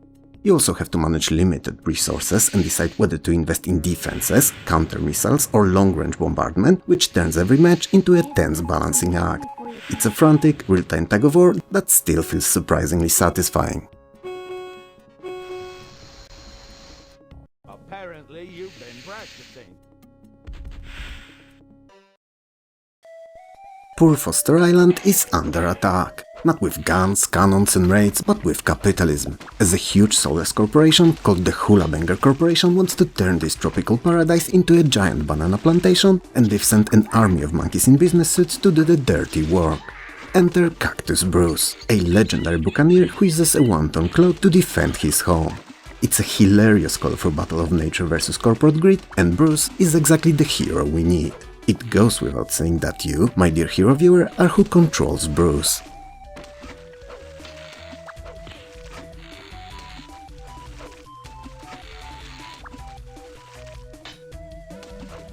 Cactus Bruce and the Corporate Monkeys is an arcade puzzle hybrid that is deceptively addictive. You control a claw at the top of the screen that swings 180 degrees and you have to time your drops to grab monkeys, bombs or even snowmen and then hurl them at the incoming corporate forces or blocks. It's like a mix of Arkanoid, UFO claw machine and a carnival game, and you have to play it to really understand what it's all about. Fun fact, in some parts of the world it was often pre-installed on new PCs in the 2000s via Will Tangent, so some of you might actually have a copy of this on an old hard drive in your attic.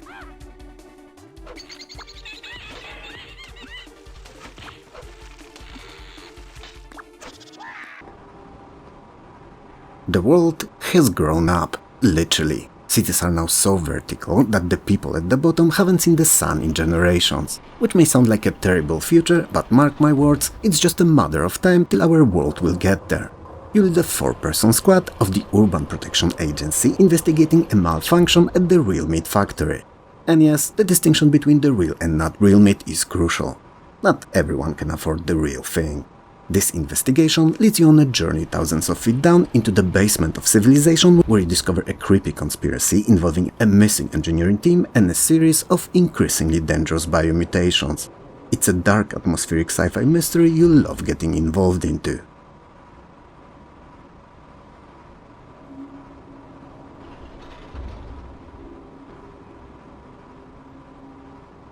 Created by the Tomb Raider team, Project Eden is a masterpiece of co-op puzzle solving mixed with shooting.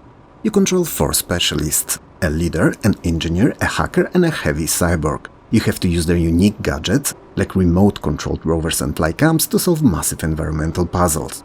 The best part? The world is seamless. You can look over a railing and see levels you were in hours ago. It adds to the feeling of grandiose of the dark future and your in-game progress. It's a brilliant, tactical adventure that was way ahead of its time.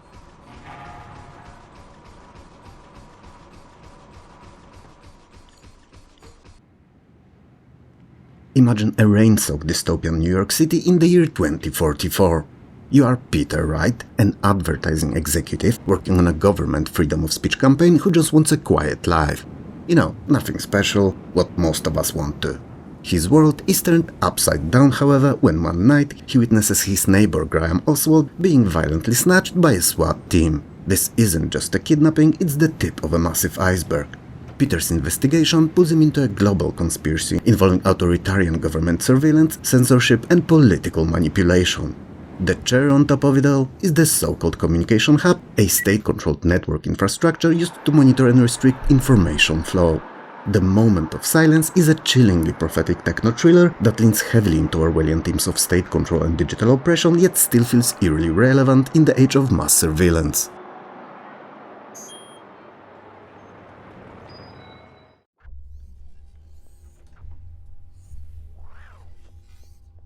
The Moment of Silence is a classic point-and-click adventure with a heavy emphasis on a cinematic atmosphere with its hauntingly beautiful pre-rendered backgrounds that look beautiful even today.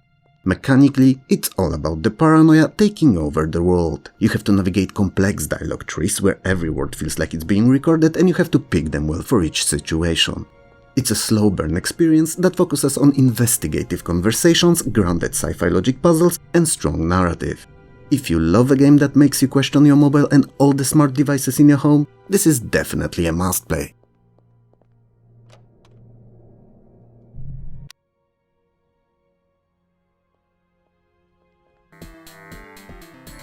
Before James Schmaltz founded Digital Extremes and gave us Unreal, he created SolarWinds: The Escape, a space-set sci-fi epic published by Epic Megagames. You play as Jake Stone, a freelance courier and a mercenary with a very complicated past. What starts as a simple job, delivering encrypted data for the Terran government, spirals into a massive space opera involving ancient alien civilizations, interstellar politics, and experimental propulsion technology. You quickly realize that the people you're hunting aren't criminals at all, but dissidents warning you about corrupt Terran regime, and the authority that's paying you is hiding something that could change the galaxy forever. And not for the better.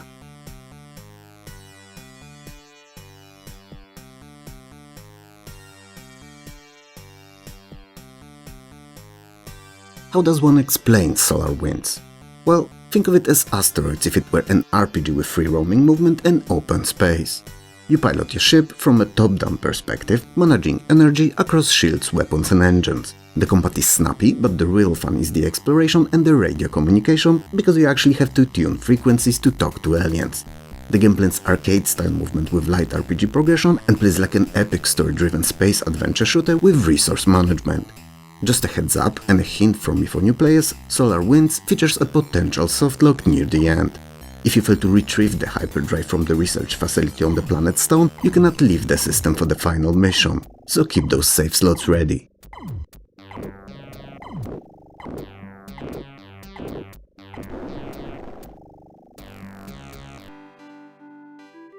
If you think that herding cows is hard and cowboys had a tough life, try herding caterpillars. Yeah, you've heard that right, I'm spoiled by the comforts of the modern life. Published by the legendary Psygnosis, Creepers is a whimsical but deviously difficult puzzle game. The premise is simple. You have a group of these little guys and you need to guide them safely through dangerous terrain to reach the chrysalis pods. If they make it, they undergo metamorphosis and fly away as beautiful butterflies. If they don't, well, let's just say garden is a lot more dangerous than it looks.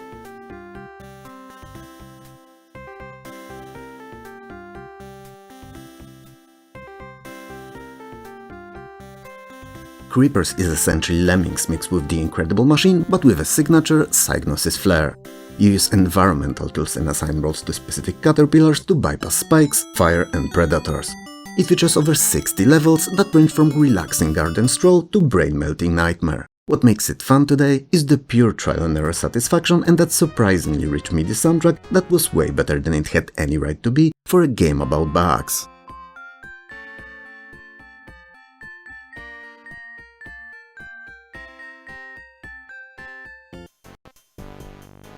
Based on the brilliant Hitchy saga by Frederick Paul, this sequel from Legend Entertainment puts you back in the boots of space explorer who has just struck it rich. However, your retirement is cut short when a mysterious artifact discovered outside of the orbit of Pluto is brought to public attention.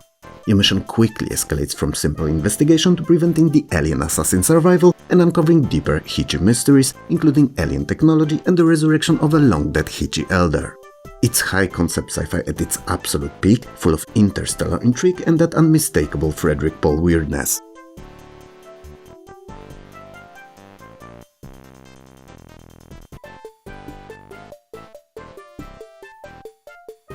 There was a time when Legend, despite not having technological know-how of LucasArts, was the master of graphic text adventure, and Gateway 2 is one of their best games.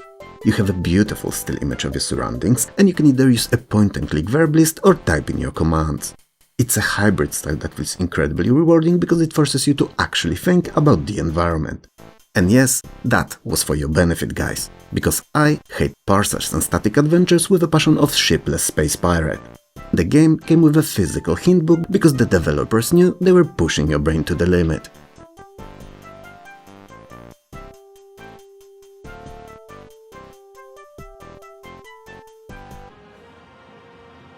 Forget your typical RTS world domination plots. Castle Strike is a mud and blood look at the 100 Years' War, where every stone you place is a political statement and every wall you raise is a prayer. Developed by Related Designs, yes, the same studio that would later perfect the art of economic world building with the Anno series. This game drops you into 3 intertwined campaigns for England, France and the German Empire. Each faction has its own heroes, grudges and battlefield philosophies, and the story is told not just through cutscenes but through the fortresses you build, and the ones you reduce to rubble too.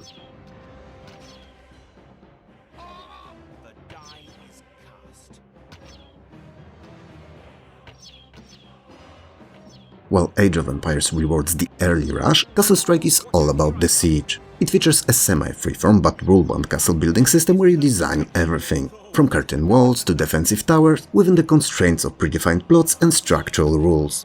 The most interesting mechanic of it all, however, must be the sabotage. You can dig tunnels for sappers to collapse towers from underneath, or even utilize hidden saboteurs to blow up the gates while the enemy's main army is distracted.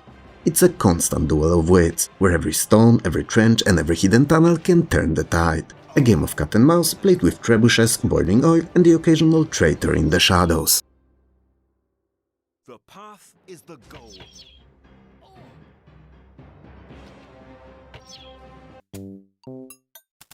The Lost Secret of the Rainforest is the second EcoQuest adventure from Sierra Online. You once again return as Adam Green, a kid who can talk to animals. This time, however, you're in the South American rainforest helping your ecologist father.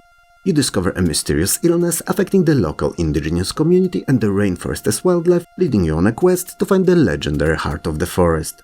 It's an educational adventure game, but don't let that discourage you, because it doesn't feel like school at all, more like an 80s adventure movie where the forest itself is a character.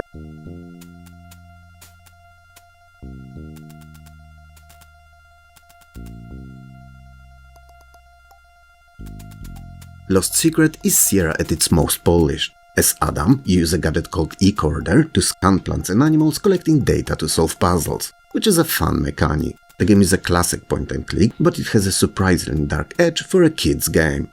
Fun fact, or actually not a fun one at all, but there was a notorious crashback in the early floppy releases that was tied to a mid-game mask puzzle, so keep that in mind, or play the CD-ROM Toki version, which is superior to the original anyway.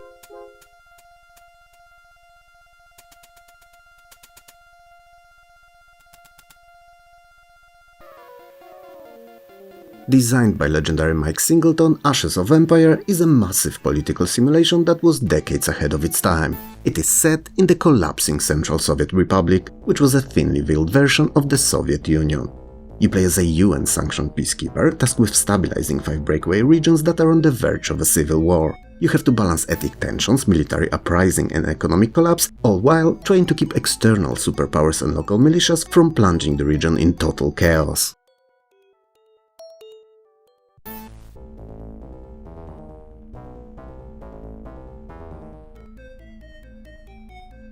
Ashes of Empire is a wild hybrid. One minute you're flying a helicopter or driving an armored vehicle in first-person 3D view, and the next you're buried in diplomatic screens trying to convince a local commander to stop shooting long enough to talk.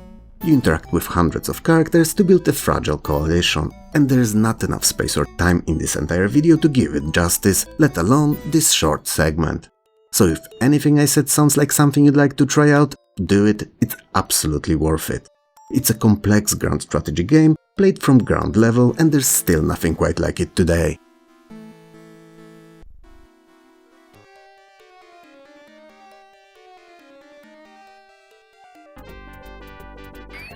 God of Thunder is a top-down action puzzler from Adobe Software in which you play as Thor, the son of Odin. While your father is stuck in the Odin sleep, a recurring period, to rest to restore his powers, catching all those rejuvenating Z's, your brother Loki has teamed up with some truly nasty creatures to take over Midgard. Odin communicates with you telepathically, grumbling instructions while you travel the land to reclaim your kingdom and kick Loki back to the shadows. God of Thunder has a great sense of humor and a classic hero's journey vibe.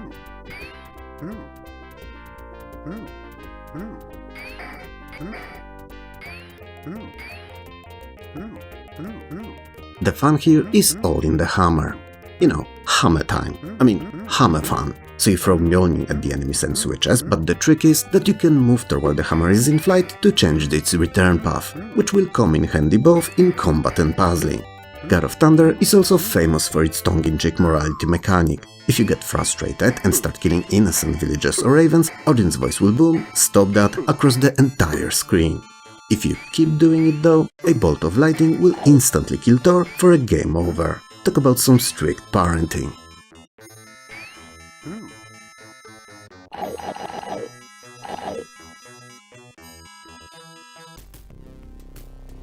Reunion was created by the Hungarian developer Grimwood Team, later known as Amnesty Design, who you may know as Digital Reality, which they eventually became. It's a massive space opera about the survival of the human race.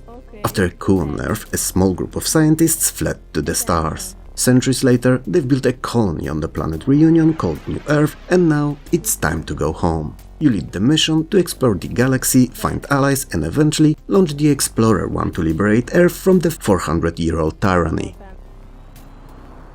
Control. Zoom out. Planet. Move ship. Message. Attention. Reunion is a stressful, brilliant mix of colonial management and point-and-click adventure. You have to build mines, research new technologies, and engage in tactical space battles. But what makes it unique is the scripted, event-driven campaign. Making the wrong choice in the dialogue screen with an alien race can lead to the total destruction of your civilization. It's a high-stakes management where the story actually matters. Message. Back. Ship. Control. Group. Super Action Ball is what happens when a group of Korean developers look at soccer, shrug, and say, yeah, but what if we made it fun?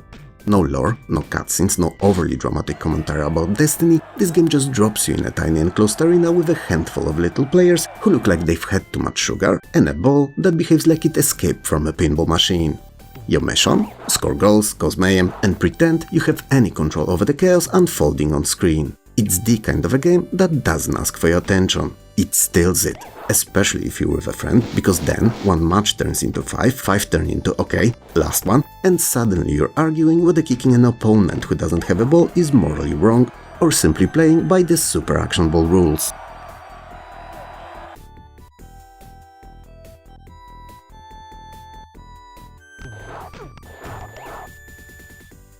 Developed by Software, Super Action Ball is fast, loud, wonderfully unhinged arcade-style soccer game where the usual rules of football have been, well, let's say bent and twisted to fit the formula. There's no offside, no corner kicks, no halftime, and no referee to blow a whistle when you body check someone into coma. The ball ricochets off the arena walls like it's trying to escape, and your team of 4 sprints around the field with the subtlety of caffeinated ferrets. Matches last anywhere from 3 to 12 minutes depending on how long you want the madness to continue. And while there are no traditional power-ups, the game's physics and anything goes tackling create their own brand of slapstick spectacle. It's the perfect pick-up-and-play chaos machine.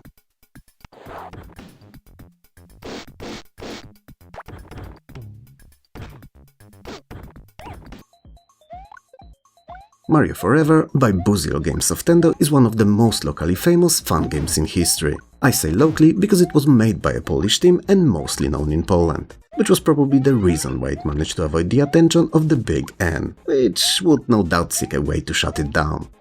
It follows that classic Save the Princess trope, but it takes Mario into some incredibly strange places, including industrial zones and hardcore worlds that Nintendo would never dream of themselves. But the Easter egg is the human laboratory world. Hidden deep in the game, this world replaces standard enemies with distorted human-faced Goombas based on Buziel's friends and early community members featuring creepy, realistic human faces on mushroom bodies.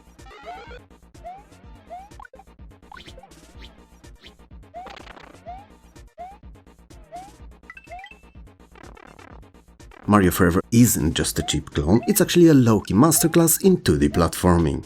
The physics are tight, the levels are massive, and the secret to level ratio is off the charts. It was a staple of early 2000s freeware culture in Poland, and thanks to sites like CNET, even in small degree elsewhere too, because it offered a Super Mario experience that was often more challenging and content-rich than the official games of the era. Just watch out for those human-faced mushrooms, they're the stuff of nightmares.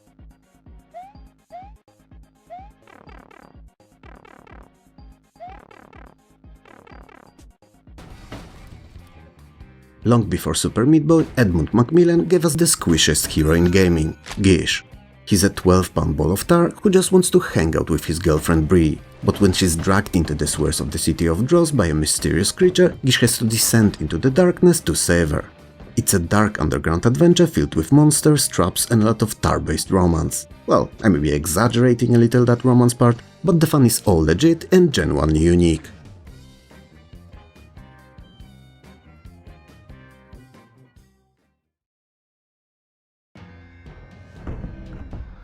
Gish was a pioneer of physics-based movement. You don't just jump, you manipulate Gish's physical properties. You can make him heavy/solid to smash through floors, slick to slide through tight pipes, or sticky to climb up walls. And mastering the momentum of a literal blob is surprisingly deep, fun and challenging. It's the game that proved physics could be the primary mechanic of a platformer. It also still feels incredibly unique to play.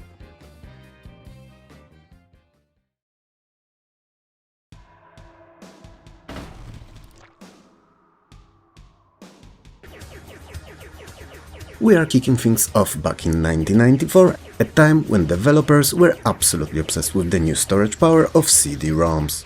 Power? Really past me? That's what you wanna say here? Or whatever. And the Creature Shock from Argonaut Games, an incredibly ambitious sci-fi hybrid. The plot is pure wonderful B-movie cheese. It's the year 2123 and the Earth has been ravaged by alien spores. You're a part of a desperate last-ditch mission, aptly called Operation Creature Shock, and your goal is to track the alien source to the outer solar system and wipe them out before humanity is history.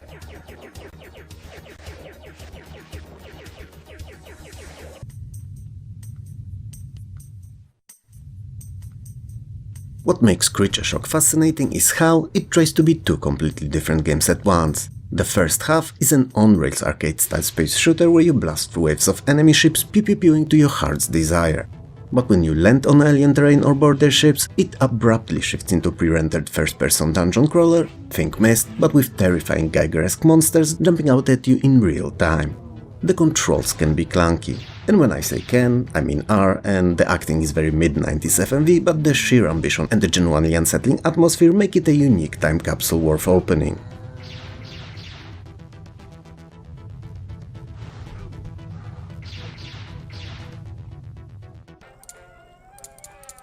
Jumping forward to 2006, we have The Ship.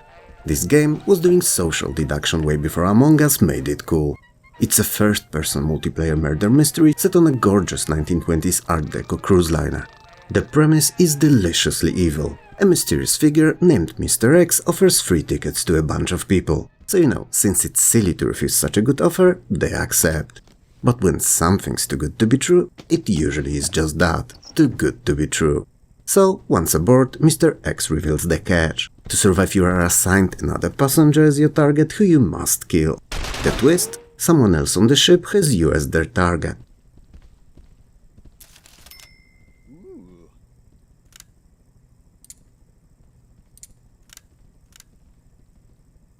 This mystery/victim mechanic is where the fun happens.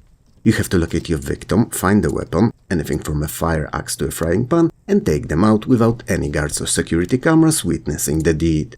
If you get caught, it's off to the ship's brig. To make things even more stressful, you have to manage Sims-like needs of your character, so you have to eat, sleep and shower, and you also have to socialize, read, gamble and even use the bathroom because unmet needs make your character vulnerable or easier to catch. It creates hilarious paranoia as you wander around, desperately needing the bathroom while holding a wrench behind your back, wondering if the next person to you at the buffet is about to end your cruise early. And yes, every weapon has a different cash value, encouraging you to get creative with your murder tools.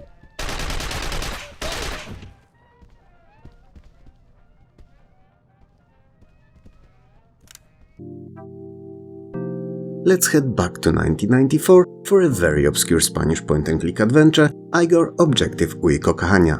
This game is basically a massive love letter to the classic LucasArts style. You play as Igor, a typical college slacker who is desperately crushed on a girl named Laura. The entire plot revolves around Igor's overly complicated scheme to join her on a biology class field trip to the exotic paradise island of y Cocaña.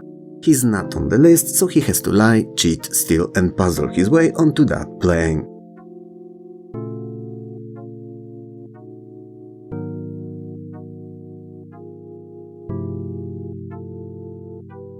Mechanically, Igor is traditional fare. You use a classic verb-based interface to look at things, pick them up and combine them in weird ways to solve puzzles.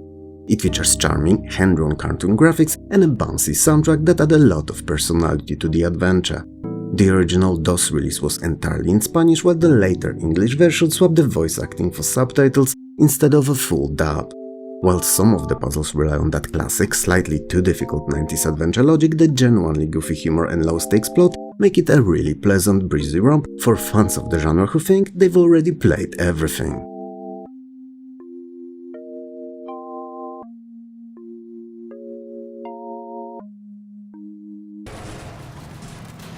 Let's head back to 2006 again for some serious action with Faces of War. This is a World War II real-time tactics game developed by Bestway, the folks who made the cult classic Soldiers Heroes of World War II.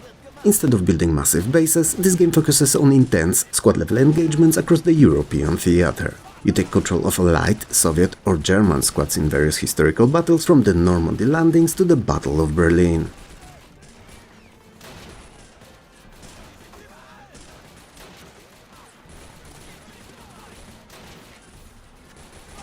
What made Faces of War stand out and why it's still incredibly fun is the ridiculous level of detail and environmental destruction.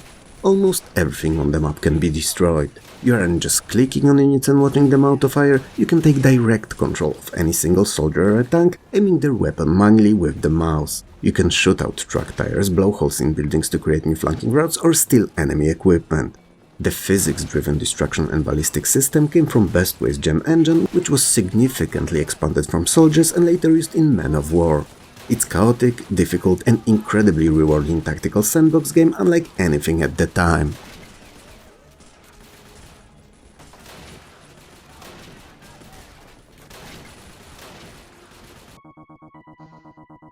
Okay, things are about to get weird. Boppin from 1994 is... well, it's definitely something else. It's an action puzzle game with aesthetic that looks like Sugar Rush's Saturday morning cartoon. But wait, because there's a story. Yeah, in a puzzler, and yeah, it's rather bizarre. You play as two Boppins named Yit and Boig. Their job is to rescue beloved video game villains across the multiverse because all the good guys have become unemployed and depressed without anyone to fight. It's a meta-commentary on gaming before that was really a common thing.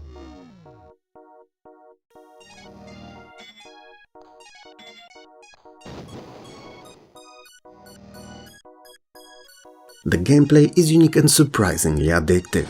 You move your bopping around a single screen level, picking up special blocks called bopping blocks, and then you throw them at patterns of other blocks on the screen. If you match the pattern, they disappear and you might free a trapped monster. And it's all about clearing the screen that allows you to proceed to the next stage. Each character also has slightly different throwing arcs and physics, which affects how you solve puzzles. Bopping requires spatial reasoning, quick reflexes and a high tolerance for incredibly sugary graphics. Despite the cutesy look though, the game is mechanically demanding and includes over 150 levels across multiple difficulty modes. It's a hidden gem that is totally unlike anything else from that era.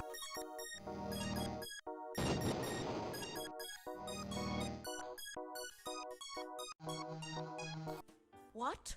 Since when? From the sugary heights of bopping, we go to the grounded somber tone of 2006, The Shiva. This was an early indie breakout title from Dave Gilbert of What Jedi Games. It's a short point-and-click noir mystery. You play as Russell Stone, a cynical struggling rabbi in New York City whose synagogue is failing. His life takes a turn, however, when a former member of his congregation whom he had a falling out with dies under mysterious circumstances and leaves the rabbi a large sum of money. A setup that immediately pulls him into a full-blown murder investigation he really didn't need to find himself in. I'm going to leave now. I'll see what else I can discover. Thanks, I guess. The Shiva isn't about complex inventory puzzles, it's about dialogue and investigation. The gameplay hook is how you handle conversations, as you don't choose nice or mean responses, you can choose different rabbinical approaches, like responding with a question, offering a proverb, or just being plain sarcastic. The game also introduced the Shiva response system, which lets you challenge or deflect questions in ways that affect how characters react.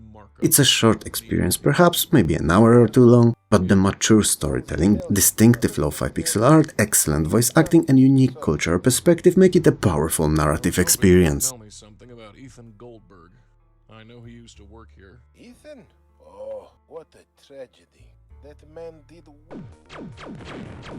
If you were playing TIE Fighter Wing Commander in 1994, you might have missed this excellent space combat simulator, Star Crusader by Take-Two Interactive. The plot is surprisingly deep for the genre. The Gorean Empire is expanding aggressively, conquering systems and enslaving races. You roam on Alexandria, an elite pilot for the Ascendancy tasked with pushing back the Gorean threat. The story involves political intrigue, shifting alliances, and a lot of detailed lore about various alien species entangled in the war.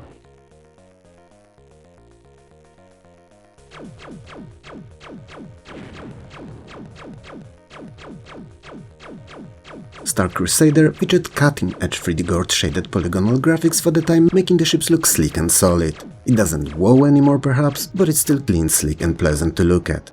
The gameplay loop involves flying various missions from patrols and escorts to strikes in over 100 scenarios spread across multiple branching campaigns. What made it cool was the mission branching. Your successes or failure in certain missions actually affected the flow of the war and the story path you took. You could even defect to other factions, unlocking entirely different mission trees. It's a challenging, robust space simulation that sadly got overshadowed by bigger franchises released the same year.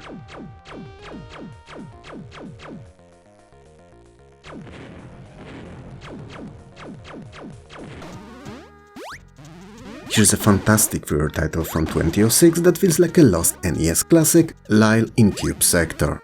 Developed by Bogosoft, this is a retro-style platformer with lovely pixel art and chiptune music.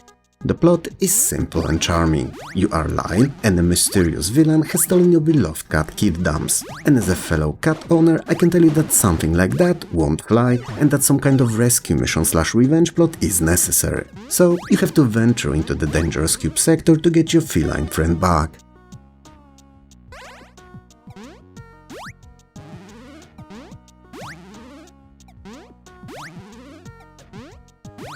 The gameplay is where Lyle shines. It's heavily inspired by Metroid and Super Mario Bros. 2. Your main mechanic is picking up blue cubes found throughout the world and throwing them at the enemies or using them to build platforms to reach new heights. It's a Metroidvania through and through, so you'll explore an interconnected world, unlock new abilities like the power to lift heavier objects or double jump, and backtrack to access previously unreachable areas. The cube-throwing physics are central to both combat and traversal, giving the game a distinctive feel compared to other indie platformers of the time. It's tight, well-designed and absolutely free, making it a must-play for any and all fans of platformers.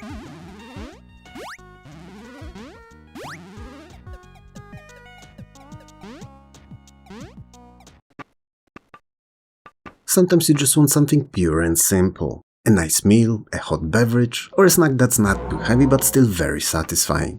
And in 1994, we got exactly that kind of video game snack with Mega Maze, a title that does exactly what it says on the tin. This version of Mega Maze isn't about rescuing princesses or saving galaxies, instead you control a steel ball dropped into a sprawling series of top-down mazes, each one filled with hazards, tricks and enemies. Your only goal? Navigate the labyrinth, avoid getting blown up, and reach the exit. Simple, clean, and surprisingly tense.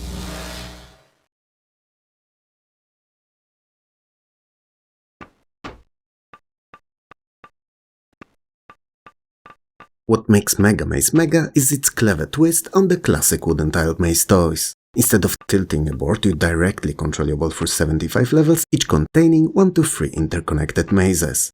You're constantly hit by the enemy balls that explode on contact, and the stages are packed with trapdoors, electric sensors and explosive tiles. To survive, you can deploy dummy balls to distract enemies or hold switches while you slip past danger. It's a pure test of reflexes and spatial awareness, and once you get into the rhythm of weaving through tight corridors with a bomb ball on your tail, it becomes oddly hypnotic. A perfect digital palate cleanser for puzzle fans who like their challenge fast, focused and just a little bit stressful.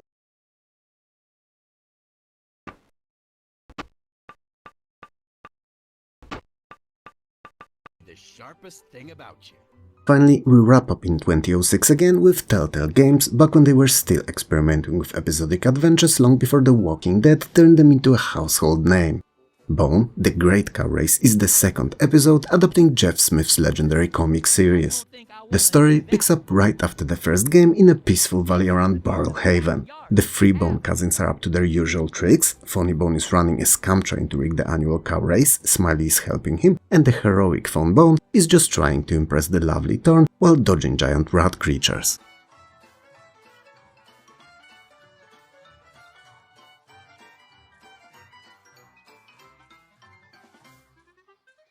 Bone is a standard 3D point-and-click adventure that captures the art style and humor of the comics surprisingly well. You switch between controlling all three Bond cousins to solve puzzles that help or hinder the car race preparations. It features some fun minigames, including a playable version of the car race itself to keep the gameplay varied. While it's on the easier side and quite short, the voice acting and the faithful adaptation of the source material make it a delightful afternoon play, especially if you're a fan of the graphic novels.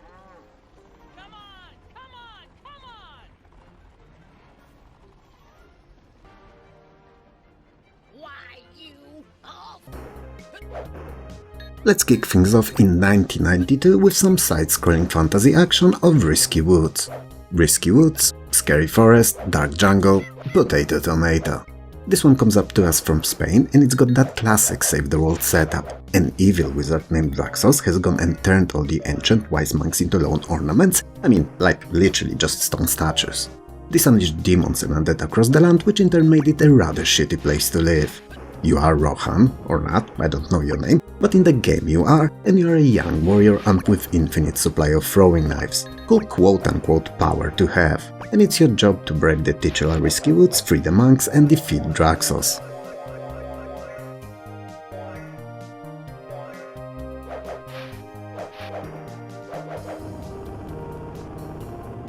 Gameplay-wise, Risky Woods is a solid action platformer. You jump over pits, dodge spikes and hurl knives at the endless barrage of skeletons and flying gargoyles. The unique twist is the monk freeing mechanic. You have to blast the stone statues to release them. But watch out, as some statues hold trapped enemies who will attack you if freed. You have to memorize the locations to avoid a nasty surprise. You also collect coins to spend at the shop sections for power-ups like fire axes, boomerangs and health refills. It's a tough game with constant enemy pressure and precision platforming, but the catchy music and detailed pixel art make it a journey worth taking.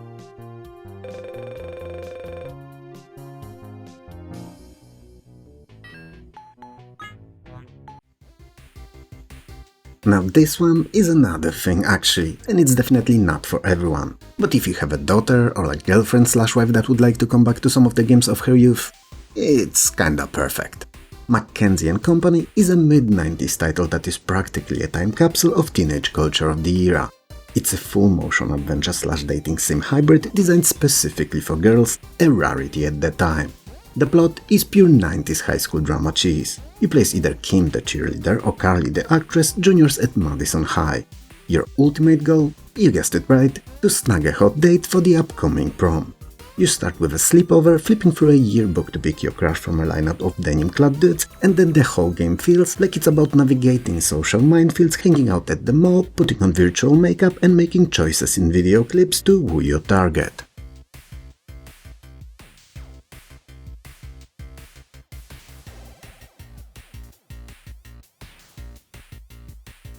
So how does it play? Well, it's a point-and-click adventure where most of the quote-unquote action happens through conversations. You hang out in your incredibly detailed 90s bedroom, check your messages, read diaries and then head out to school or parties. Every choice slams you into a different FMV clip, sometimes so abruptly it feels like the game is editing itself as you go. Your choices determine which video clip plays next, leading you closer to prom glory or social suicide. It's cheesy, it's full of stereotypes, and the acting is, well, it's something rather terrible. But that's exactly what makes it a hilarious and fascinating artifact of its time. It's like playing an interactive episode of a forgotten teen sitcom, and I'm sure that the modern teen girls would get a kick out of it, you know, because of all the cringe.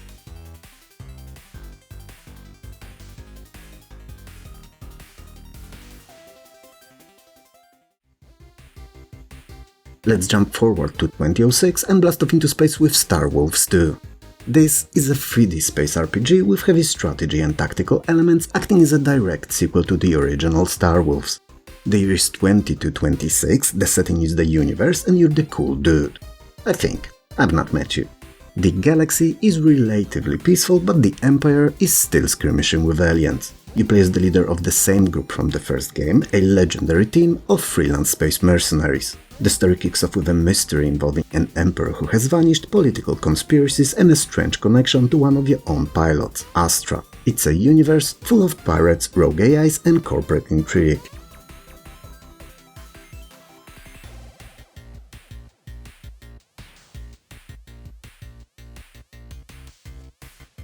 What makes Starwolf cool is the blend of genres. You control a large mothership and squads of smaller, customizable fighter jets in real-time tactical battles. It's not just about quick reflexes though, you actually have to manage your pilot's RPG-like skill trees, specializing them in things like missiles, lasers or electronic warfare.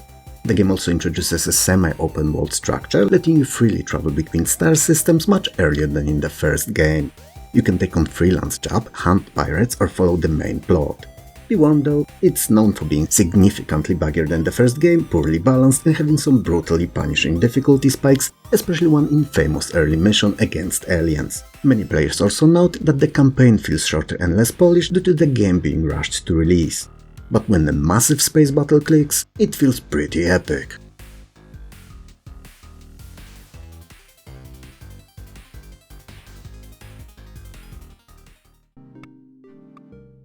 Time for something a little bit more wholesome. From 1993 we have a Fatty Bear's Birthday Surprise, a charming point-and-click adventure for kids from the masters of the genre, Humongous Entertainment.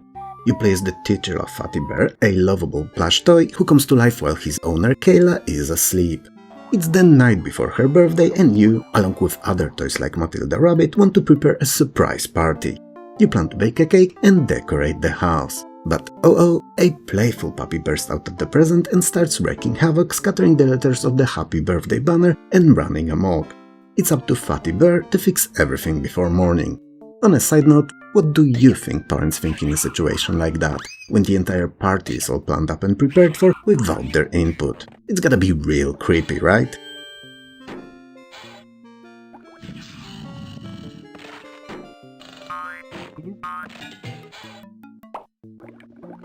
If you ever played Put Put or Freddy Fish, you know the drill. It's all about exploring colorful rooms, clicking on literally everything around you to see funny animations and solving simple puzzles by putting in or taking out items from your inventory. You might need a bone to lure the puppy or a balloon to complete the decoration, and that's as much as the game will ever require of you for completion.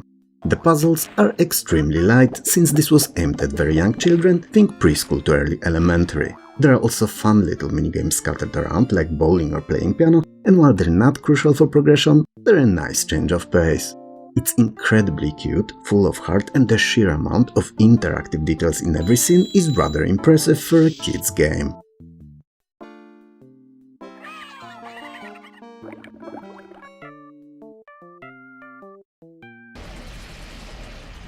Okay, enough of the cute stuff, let's gruesome. Yep, I'm using it like a verb. From 2006 we have Alien Shooter Vengeance, also known as Alien Shooter 2. This is an isometric action RPG that is absolutely not for the faint of heart. The plot is paper thin, and that's okay. You're a hardened mercenary hired by the Magma Corporation. So, make all Galaxy magnificent again, I think? Don't quote me on that, it's probably just a lie. Anyway, the game sends you across multiple locations where a massive alien outbreak is spiraling out of control, and your job is to go there and kill every single one of them. That's it. That's the entire setup. Well, the story does technically exist, but it's mostly there to justify why you're knee-deep in alien guts for the next several hours.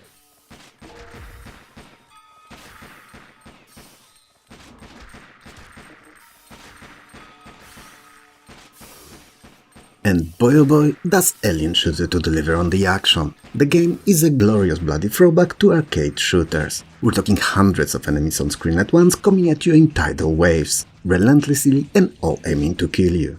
You choose a character with unique stats, earn XP to level up and pick perks, and collect cash to buy an arsenal of over 60 weapons, everything from miniguns to plasma rifles to rocket launchers. The sequel also ups the ante with vehicles, stationary turrets and even hireable squadmates who can fight alongside you, which makes the whole thing feel like a chaotic sci-fi warzone instead of just a lone wolf shooter. It's mindless, repetitive and incredibly addictive, just the way most of us love. There's something deeply satisfying about mowing down a literal army of monsters and painting the floor green with their blood.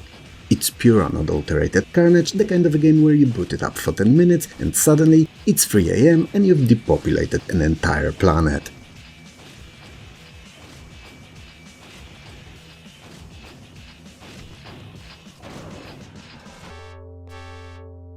From one type of B-movie experience to another, in 1992, someone had the bold idea to make a point-and-click adventure game based on the worst movie of all time. This is Plan 9 from Outer Space. The plot is actually a meta-story. The original films for Ed Wood's quote-unquote masterpiece have been stolen by a mysterious thief who disguises himself as Bela Luigi's stand-in. You play a private investigator hired by the producer to track down the 6 missing reels so they can finish the movie. You'll travel around locations like a mall and an airport, interacting with characters who look suspiciously like the film's infamous actors Vampira and Thor Johnson.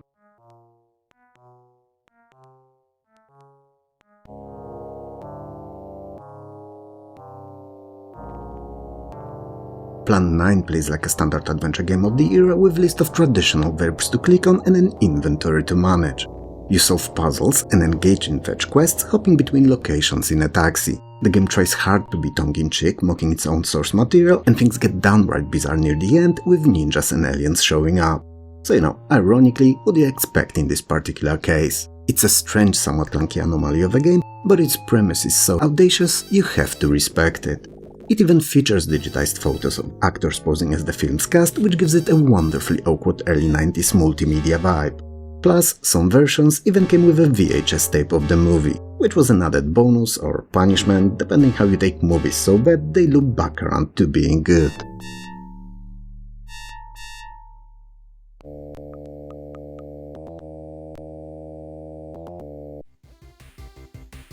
Let's lighten the mood again with Kingdom Elemental Tactics from 2006. This is an indie strategy game that doesn't take itself seriously at all. Forget epic sagas and brooding heroes, this game is a self-proclaimed farce that loves to poke fun at high fantasy tropes. The story is basically non-existent, serving as a vehicle for a series of humorous levels narrated by a wacky, fourth-wall-breaking snarky game master.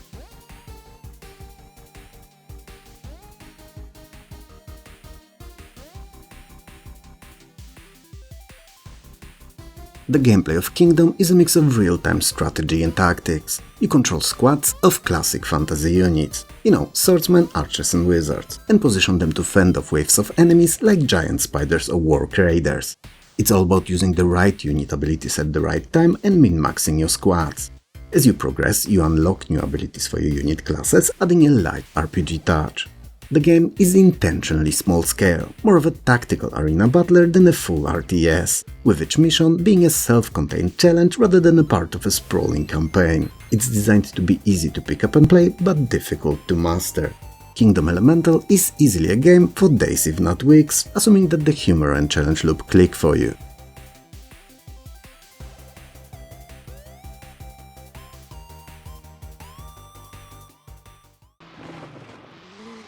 Let's burn some rubber with Crash Day, an arcade racer from 2006 that's all about destruction and stunts. Think Burnout meets Destruction Derby meets Twisted Metal, but a bit more polished.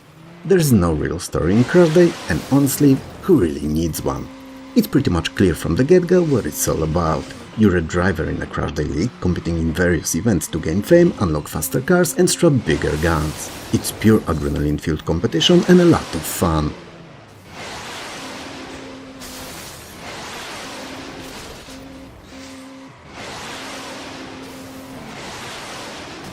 The gameplay of Crash Day is truly explosive.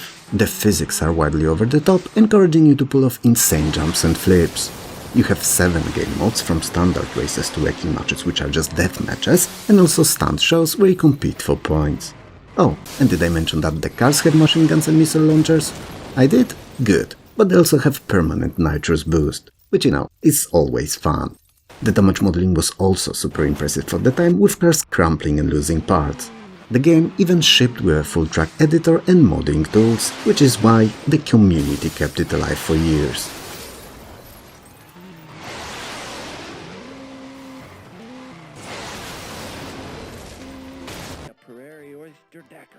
And finally, we end our journey in the Wild West with Dust, A Tale of the Wild West from 1995.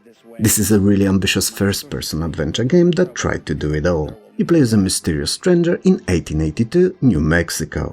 After a card game goes wrong with a notorious outlaw named The Kid, you find yourself stranded in the dusty town of Diamondback. You have 5 days to survive, integrate yourself into the town, earn the townsfolk trust, become the new sheriff and prepare for a final showdown with The Kid. But there is also a deeper mystery brewing, involving a lost Native American trapped in a hidden treasure in an old silver mine.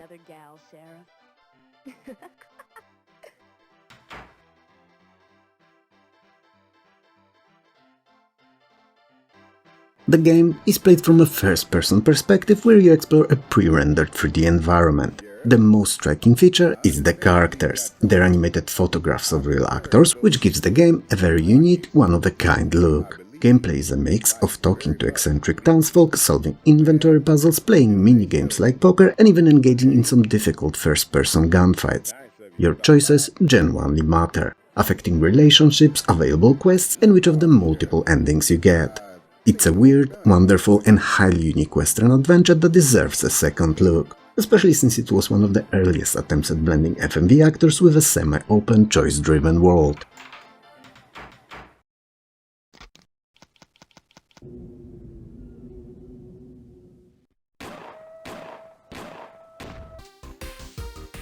Welcome to the medieval England just after the Norman conquest. It's an interesting time, but you're also an interesting dude. You aren't just a nameless soldier, you're a noble trying to claw your way up the feudal ladder to eventually claim the throne itself.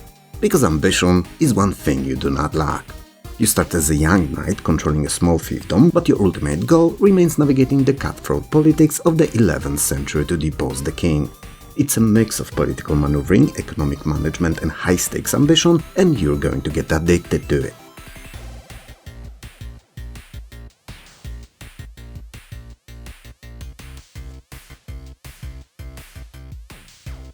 Conqueror AD is essentially Mountain Blade before Mountain Blade existed even as a concept.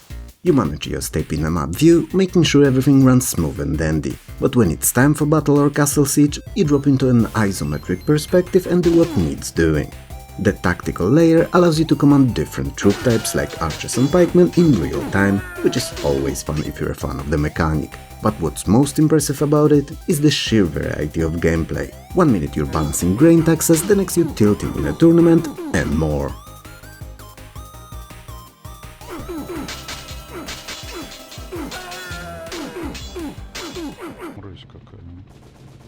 Also known as Vulture in some regions, Helicopter is an Ubisoft-published gem that drops you in the cockpit of a high-tech attack helicopter.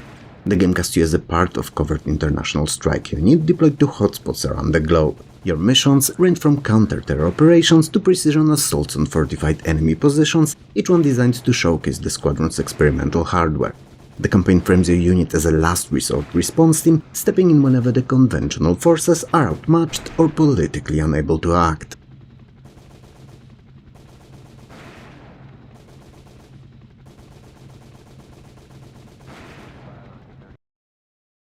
Unlike Comanche or other simulators of the time, Helicopter, true to its name, leans heavily into arcade territory. It's fast, loud and incredibly satisfying.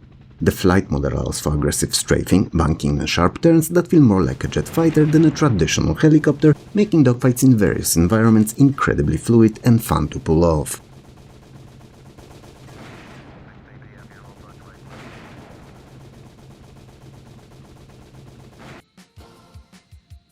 The global warming, rising sea levels and instability have pushed several nations into open conflict over deep-sea energy resources. You pilot the Tiger Shark, a hybrid hydrofoil submersible designed to skim the waves and dive beneath them at the moment's notice.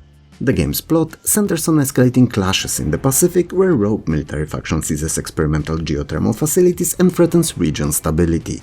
Your job is to spearhead the counteroffensive, taking the fight across island chains, open water and fortified undersea installations.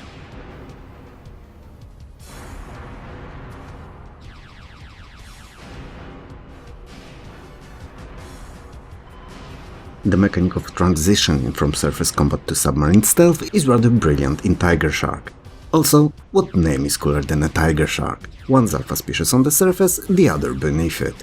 When submerged, you have to manage depth, sonar visibility, the enemy torpedoes, while blasting anything foolish enough to ping you. The game features a specialized tactical sonar view that you must use to hunt bodies in the murky depths when your standard vision fails.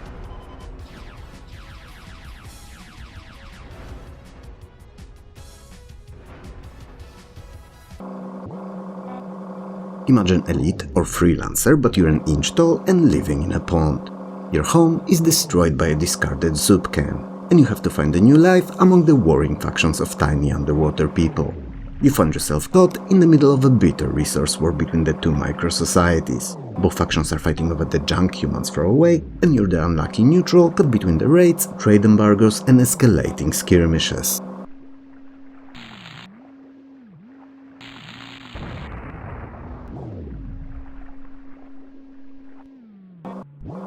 Developed by Criterion, yes, the very same studio that would later create Burnout, this game features impressive water physics and lighting for its time.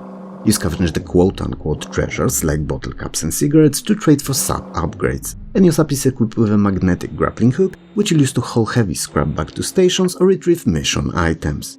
It's a peaceful, oddly beautiful sandbox where you spend as much time admiring the fish as you do fighting off giant, to you at least, predators. The world feels alive thanks to a roaming wildlife, drifting debris and dynamic currents, all of which were a standout feature in 1997.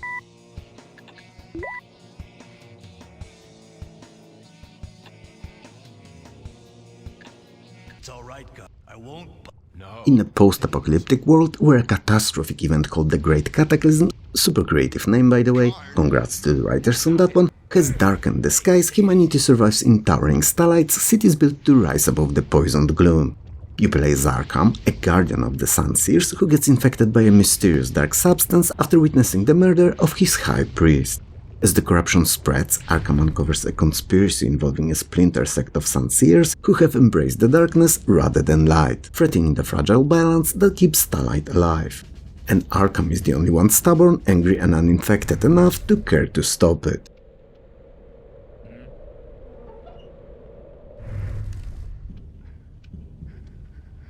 Let me out of here! You there! One more Dark Earth is a gorgeous pre-rendered adventure with a heavy focus on atmosphere and world building.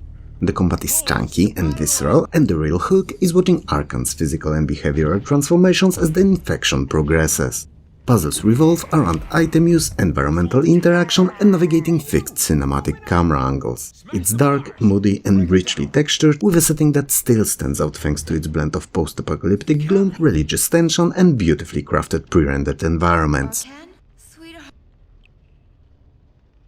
But what were you doing? The Guardian. And they let you. Wonderful. They said real. I tried. The Screamer series was always the cool alternative to Need for Speed, and Screamer Rally, the third game in the series and a sequel to my most favorite DOS racer, took the high-speed drifting off-road, focusing on international rally-style tracks across treacherous terrain. The game follows the fictional Screamer Rally Championship, taking you from the snowy forests of Sweden to the dusty canyons of China in a quest for the ultimate trophy. While not a narrative-driven game, its globe-trotting tracklist gives it a feel of a world tour.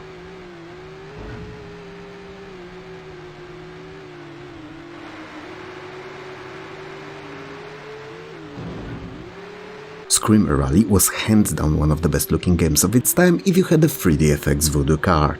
It was also one of the smoothest running if you had the hardware to support it. The handling is pure arcade bliss. Long, sweeping drifts and high-speed jumps are exactly what you should expect and enjoy. You also get access to a built-in tuning menu where you can adjust gear ratios, suspension and tire type, all of which noticeably affect how your car behaves on different surfaces. Screamer Rally doesn't try to be a simulator, it delivers its fun through the raw sensation of speed and the joy of throwing a car sideways at 160 km per hour.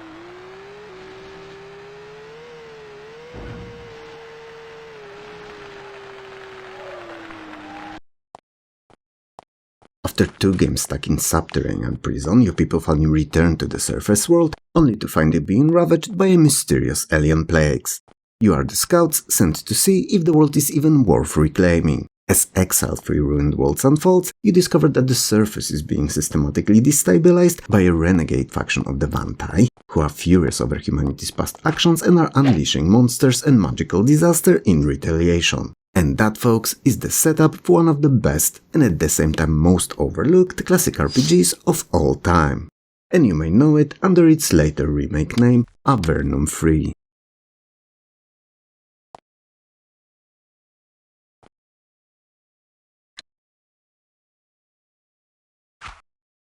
Jeff Vogel's writing is the true star of XL3.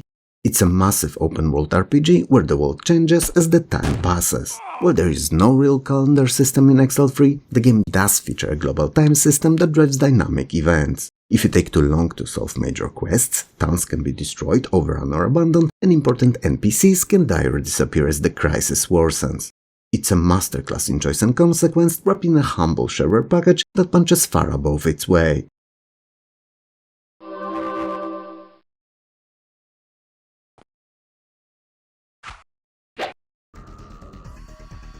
"1997's XCOM Apocalypse made us forget the global scale entirely, and it takes place within the confines of Mega Primus, a single massive city-state.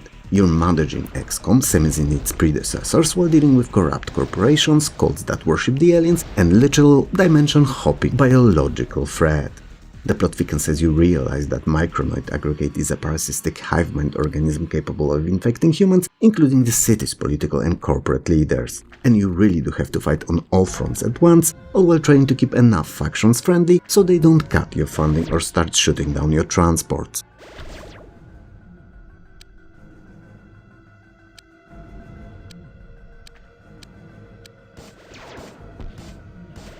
XCOM Apocalypse introduced real-time combat to the series, but truth be told, I only ever played it in turns as I'm not big on frantic action. I like my tactical games, well, tactical and strategic.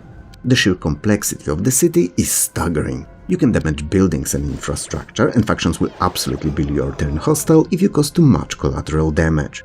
You have to manage a relations meter with over a dozen local factions, meaning if you accidentally shoot a civilian or anger a corporation, they might start blasting your vehicles out of the sky. And beyond that, it's all classic XCOM fare: base building, unit management and progression, air combat and tactical missions. It's a weird, ambitious and slightly messy masterpiece, and one that's impossible not to admire.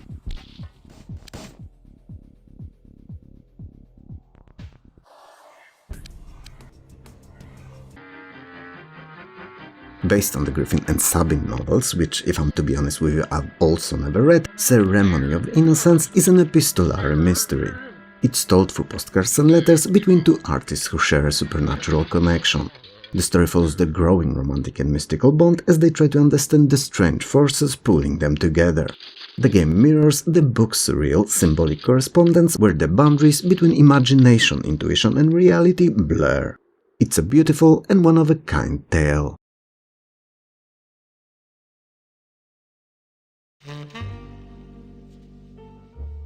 Sabine, I am an honorable man. Ceremony of Innocence, in its weird, unique way, is an anti-game. Each postcard is a puzzle you must manipulate to reveal the hidden text. The mechanics involve tactile interaction. You might have to virtually scratching off a letter, peel layers away, or slide illustrated elements around to trigger the next piece of the story. The interactions are artistic, abstract and animation-driven. It's a sensory experience featuring a star-studded voice cast, including Isabella Rossellini and Paul McGann. If you enjoy experiences among their standard games, it's absolutely something you shouldn't miss. Griffin, I'm not surprised that you fled me. Your recent The spacebar puts you in the shoes of Elias Noak, a space detective hunting a shapeshifter inside the thirsty tentacle, a sprawling alien bar packed with bizarre life forms. To catch the criminal before they slip onto the next shuttle, you must track down the fugitive who has stolen a vital piece of NARM technology and is capable of assuming the identity of anyone in the bar. And you only have your wits and a very strange crowd to solve the case.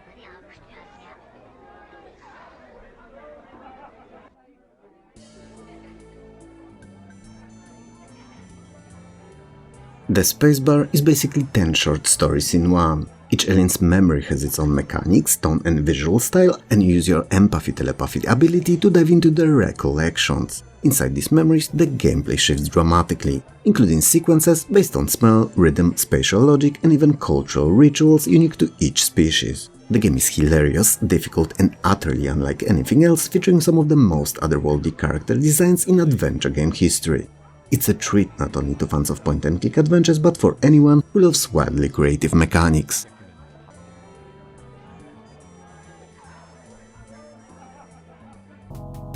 Before Westwood Studios became the king of RTS, they took us to the skies of Kryn in the Dragonlance universe. Well, they did many more things actually, but today we're focusing on Kryn in particular. In Dragon Strike, you aren't just a nameless soldier. You're not a cannon fodder on the front lines of some bigger army, you're a knight of Solamnia during the War of the Lands.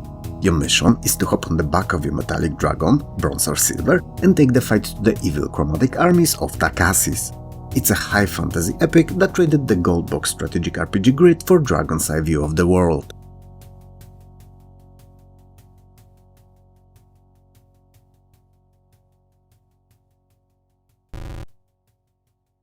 Dragon Strike was essentially marketed as one of the earliest fantasy-themed first-person dragonflight simulators, even though flight sims themselves had existed for years already. You fly in a first-person perspective, managing your altitude and speed while using a magic orb radar to track enemies. Instead of heat-seeking missiles, you've got recharging breath weapons and a lance for close-up dogfighting. What makes it fun is the RPG-style progression, because as you survive missions, you gain hit points and even get assigned to stronger dragons as the campaign advances. Which, is always fun. Dragon Strike kinda feels like high fantasy Top Gun, but with more scales and fewer rockets.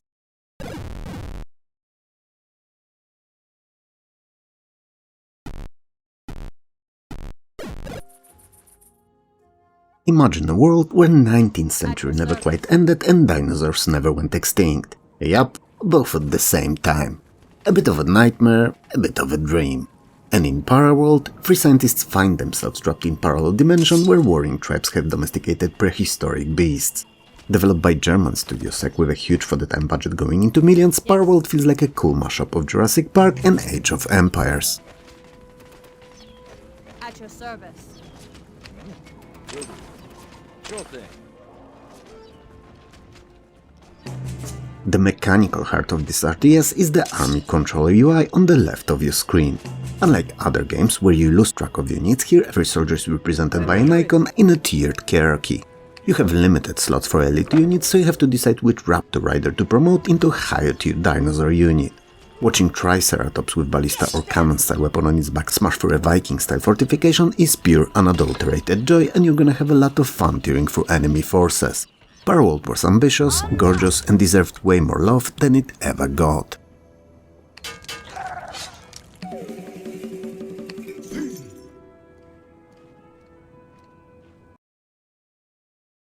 Developed by the technical wizards at Distinctive Software, 4D Sports Tennis, which is way more D than 2D and just smudge more than 3D, brought the sport into third dimension. Or fourth, if that last one was fun gameplay.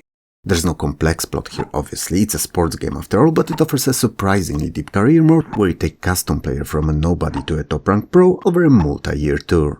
It was a part of the 4D Sports series, which aimed to bring physics-based realism to market dominated by flat sprites. And it's also cool to look at the simple 3D graphics in action, as while basic, they haven't aged all that badly.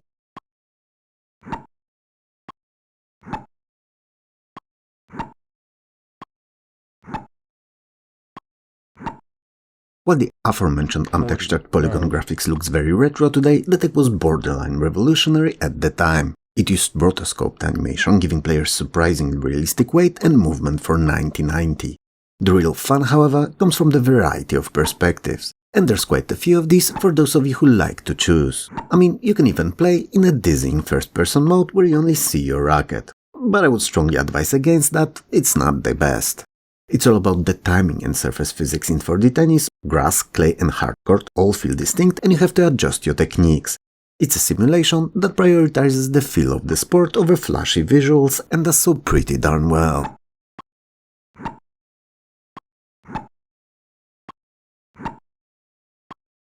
Love 15. Back in 2006, fans were tired of waiting for a proper XCOM sequel, so they built one themselves. Set in the year 2084, Earth is under attack by a mysterious alien threat. You lead Phalanx, a secret international organization tasked with stopping the invasion. UFO Alien Invasion isn't just a remake, it's a massive open source project that expands on the global defense theme with its own unique tech trees and geopolitical tensions. It's a fantastic take and one of the strongest XCOM-style projects of its era, at least until the official sequel dropped.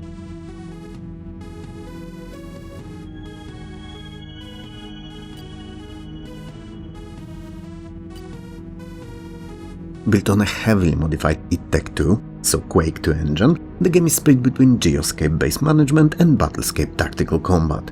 It's notoriously challenging because there is no super weapon to cheese the game, you have to maintain a balanced squad. The fun lies in the distractible environments and the action point-based system that keeps every turn tense.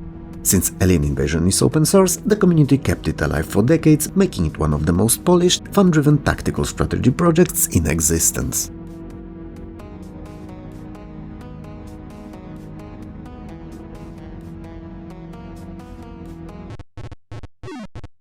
Atari Games famously marketed clocks with the line, "It's the 90s and there is time for clocks." And you know what? They were right. They were in the 90s and it was time for clocks. Created in just few weeks, Clocks was intended to be the successor to the Tetris craze. The premise is abstract. A conveyor belt at the top of the screen delivers colored tiles and you have to catch them before they fall into the abyss. Could it rival Tetris? Hardly. Was it fantastic though? You bet your sweet ass that it was.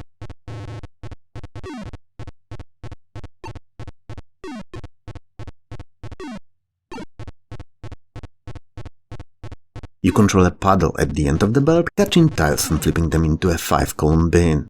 Lining up 3 or more of the same color horizontally, vertically or diagonally creates the titular clocks and clears them. The fun is in the multitasking. Your paddle can only hold 5 tiles, so you have to constantly plan your drops, stock tiles, unload them, all while the belt speeds up and keeps spitting out new ones. It's an elegant, rhythmic puzzle game that is just as addictive today as it was 30 years ago.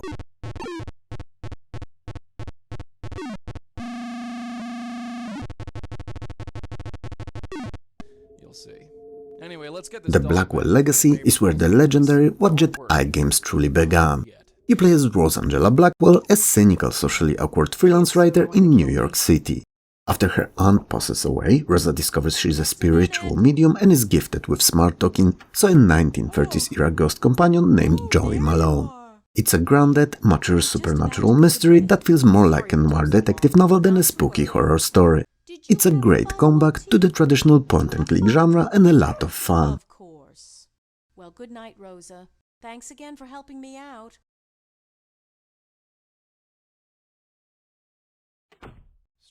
This is a classic point-and-click adventure, but with a brilliant clue mechanic. Rosa keeps a notebook where she jots down names and observations, and you can combine these notes to unlock new dialogue options or deductions. The fun comes from the chemistry between Rosa and Joey. Rosa interacts with the physical world, while Joey can float through doors and snoop on people. It's a character-driven adventure that proves you don't need a huge budget to tell a hauntingly beautiful story.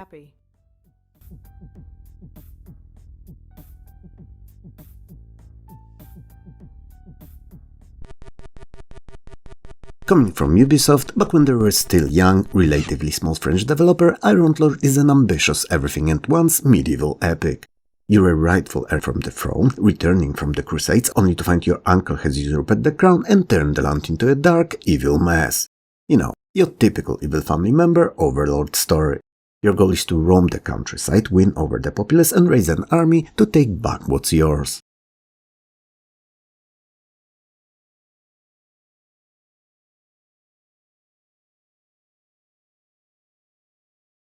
Iron Lord is a wild genre hybrid.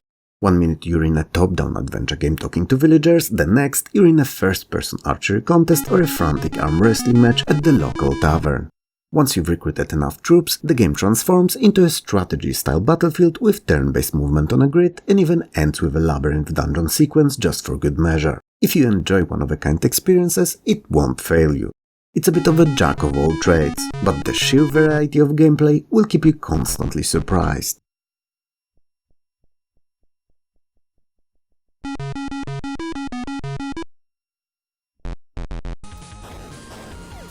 Noi to Love, spelled evolution backwards, is a love letter to high-octane action games of the 16-bit era.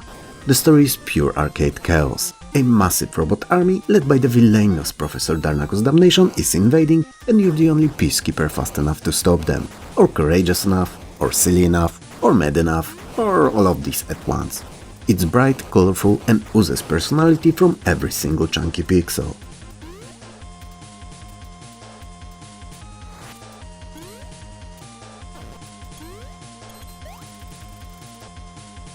What sets Noi to Love apart from a standard platformer is the controls. You move with the keyboard, but you aim your punches and dashes with a mouse, very much in the spirit of Abuse if you remember that game. So by clicking on enemies, you launch toward them with a flurry of strikes. This creates an incredibly fast, kinetic flow where you're basically painting destruction across the screen. It's a short, punchy and feels like a treasure developed game that somehow ended up as a PC freeware gem. And for the price of exactly $0, you can't get more fun than that.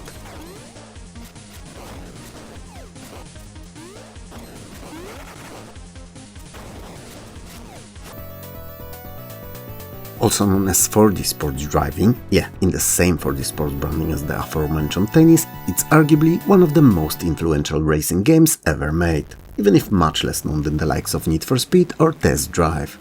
Developed by distinctive software, it didn't care about professional tracks or realistic sponsorships. Instead, it threw you into a world of loops, corkscrews and jumps that would make a Hot Wheels car nervous.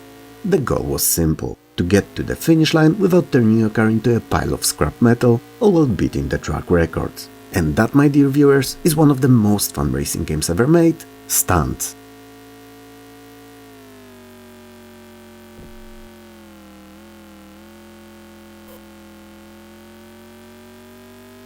The physics engine of stunts was years ahead of its time, allowing for wild aerial maneuvers.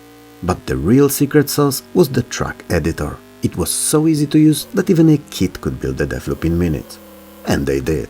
And I and my friends did too. And we really did compete on them for hours on end. You could even save your replays and watch them from different camera angles, which was explicitly one of the game's standout features and absolutely mind-blowing in 1990. Whether you were trying to beat the AI or just seeing how high you could launch a Lamborghini, the sandbox freedom made stunts an eternal classic.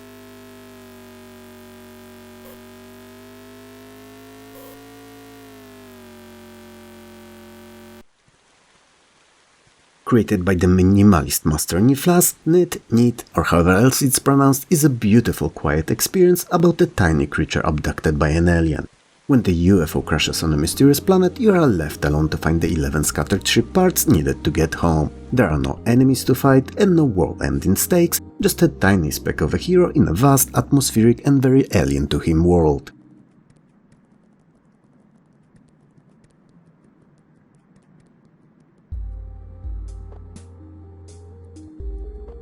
Ned is a pure platforming exploration experience. Your little Ned can climb almost any wall, which gives the levels a wonderful verticality, but the fun isn't only in overcoming obstacles, it's in discovering the world's secrets. The ambient sound design and the tiny, expressive character sprites create a sense of wonder and peacefulness that is rare in gaming. It's a combat-free exploration platformer, a zen experience that showed the world what indie games could be before indie was even a buzzword. It's a milestone that most forgot, but one definitely worth revisiting.